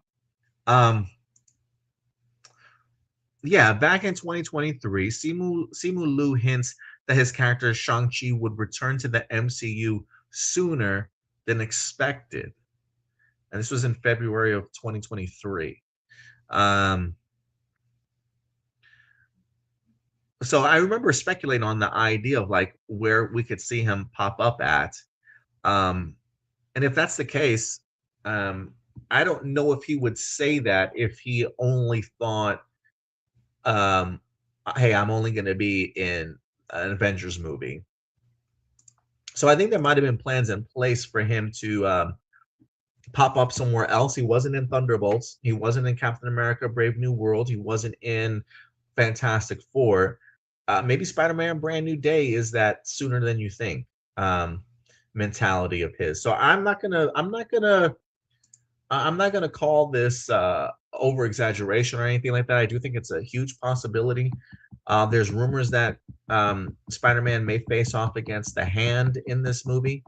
If that's the case, I could easily see Shang-Chi having a cameo of some sort. It does feel like this movie might be getting cameo heavy with Sadie Sink playing somebody, John Bernthal as the Punisher, Mark Ruffalo as the Hulk. We'll see what this movie turns out to be. It could be maybe just a mid-credit or end credit scene that maybe leads us into something like Avengers Doomsday, since we know that Shang-Chi is also going to be in Avengers Doomsday. So maybe there's an end credit scene at the end of Spider-Man Brand New Day where he kind of pops up at, whether that's an interaction with Spider-Man that I don't know, but it would be fitting for him to pop up in a Spider-Man movie. So I'm not going to call it an over exaggeration. I think this is a good what if, a good possibility here. So we'll see. Alex, what's up, Alex? Appreciate you coming through. What are your thoughts on many families and so individuals making life-changing move by purchasing and converting RVs, buses, and vans and building tiny homes to live off the grid and remotely work? This has become a significant shift for many people across the globe. It allows individuals to invest more time in family and personal life by gaining independence from high-cost major cities and traditional office jobs, being able to teach their children to appreciate the little things in life. Ultimately, this movement represents a powerful pursuit of financial freedom and a lifestyle focused on flexibility and personal priorities. You may check examples online. Well, let me just say this, two things real quick. One person that I follow on YouTube, John Campia. You might have heard of him. He does a ton of movie talk. He's actually what inspired me to kind of get into this field a little bit. But he I believe he's purchased a van um uh for him and his wife to travel. They don't have any kids or anything like that, but he has been thinking about traveling more often by utilizing his van, and he's purchased this van that allows him to kind of live off the grid and has like a satellite built in so that he can still work in his van and host his show. And he does that from time to time. If he's not in the studio and he's traveling in his van, he literally will stream live on a daily basis from the inside of his van with his co-host kind of remotely in. And so um, I've seen it done before. Two, my girlfriend would love this life. My girlfriend would love this life. If we can convert some sort of like RV or a bus or a van and just travel wherever we want to while having everything inside. I love that idea. I really do. I think if there's anything about the lifestyle that concerns me is like I do want some level of stability for my child, for my son, to kind of get a proper education. I don't know how built we are for homeschooling and things like that in regards to him, us traveling with our son and having to teach him along the way and not have him solidified in like one particular school to make a one particular group of friends as he grows up. So like people that have kids and travel like this, I don't know how they do it. If we were single or not single, but yeah, if we were single or if we were just a couple that maybe didn't have intentions of having kids or at least not yet, then maybe this would be the lifestyle. But I got no complaints with people that want this type of lifestyle for themselves. Like, do you? If this is what makes you happy, to be in nature, to be off the grid, to be self-sufficient for yourself, have at it. I got no qualms with people like that. As far as for me goes, I know my girlfriend would love this life for sure. My biggest concern would just simply be just my son, really, just my child. But thanks for that question, Alex. Um, is this really the last question? One, two, three, four, five, six, seven, eight, nine, 10. Yeah. Johnny Marrero. Appreciate you coming through, Johnny. How do you feel about the potential casting so far with Momana Tamata from Avatar, Peyton Elizabeth Lee, Andy Mack, and Pompact, and Joel Outlet from Descendants Wicked Wonderland being a potential Red Ranger? I mean, it's exciting. I hear that Momana um, is the in the lead in regards to the short list of people. Outside of the initial list that we talked about last week, we haven't really talked about um any other names because I feel like ever since we talked about it, more and more names continue to be released. And so I really don't know what's going on as of right now, but the only thing that I've heard was a lot of the names that were announced actually are possibly for the reason why there's so many names is there's just a lot of actors that are potentially up for the role as the lead Red Ranger alone. Like that's not even talking about them filling other roles or whatever the case may be for the series itself. So a lot of the names may solely be for just one role. But I am hearing that Momana Tomata from Avatar is on the lead of the short list of actors. So good luck to all of them. I'm really not familiar with a lot of these actors. So I really don't have an opinion one or another, but it could be potentially a really great opportunity for them.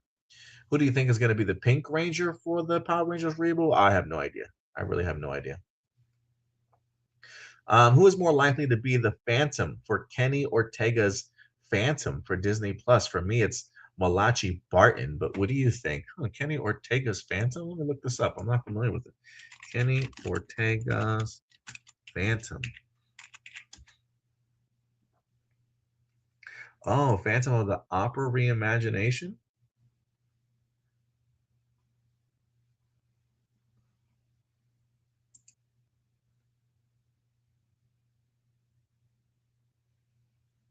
Oh yeah, Kenny Ortega. He's led two major Disney franchises with High School Musical and The Descendants. This article is way back in 2024 though. Um,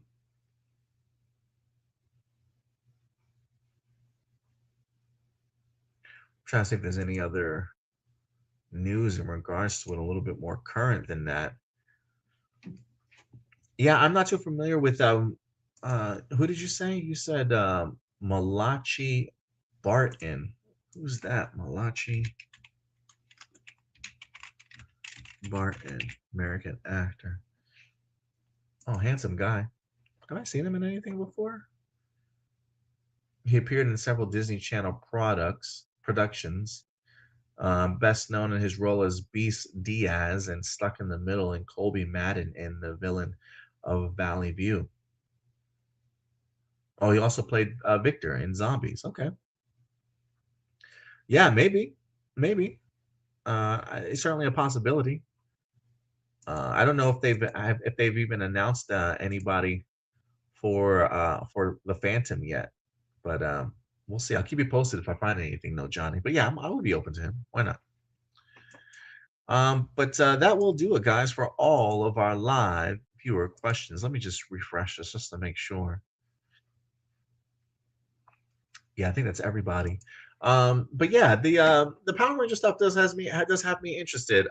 Jin Saku, I would recommend everybody follow Jin Saku on Twitter for their up-to-date Power Ranger news. If anything concrete certainly drops, like official casting announcements or anything like that, I'll certainly let you know. But the latest stuff that I heard was that a lot of the names were really vying for one particular role, and the potential of the Red Ranger being a female for the series, I think is highly likely. But I think that's an assumption that we've had here for quite some time in regards to a Power Ranger reboot um, being led by a female Red Ranger. I just think we're in that time period where that it just feels like something that would certainly happen at this point in time. But we'll see. May the best person win this role. But I am excited as casting continues on. But yeah, once we actually get like firm um, names announced, we'll definitely bring more Power Ranger news to you guys for sure. But I'll keep you posted. But guys, that will do it for our episode of A Plus Hero Report today. Thank you guys so much for certainly joining me each and every week.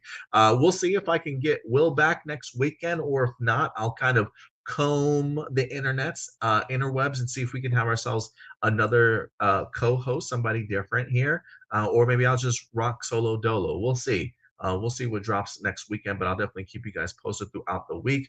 What else is on the timetable for our channel here? I definitely want to try and see some more movies to kick off this year. I am a little bit behind. I need to start my 2026 off strong. So there are some new movies out there that I want to see. 28 days later, or 28 years later, The Bone Temple is coming out this week. I might do a review for that. We also have We Bury Our Dead. The Daisy Ridley zombie movie just came out last week, I believe. I want to kind of check that out too.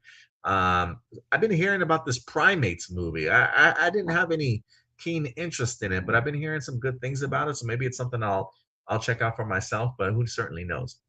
So yeah, expect maybe some movie reviews on the channel later on this week.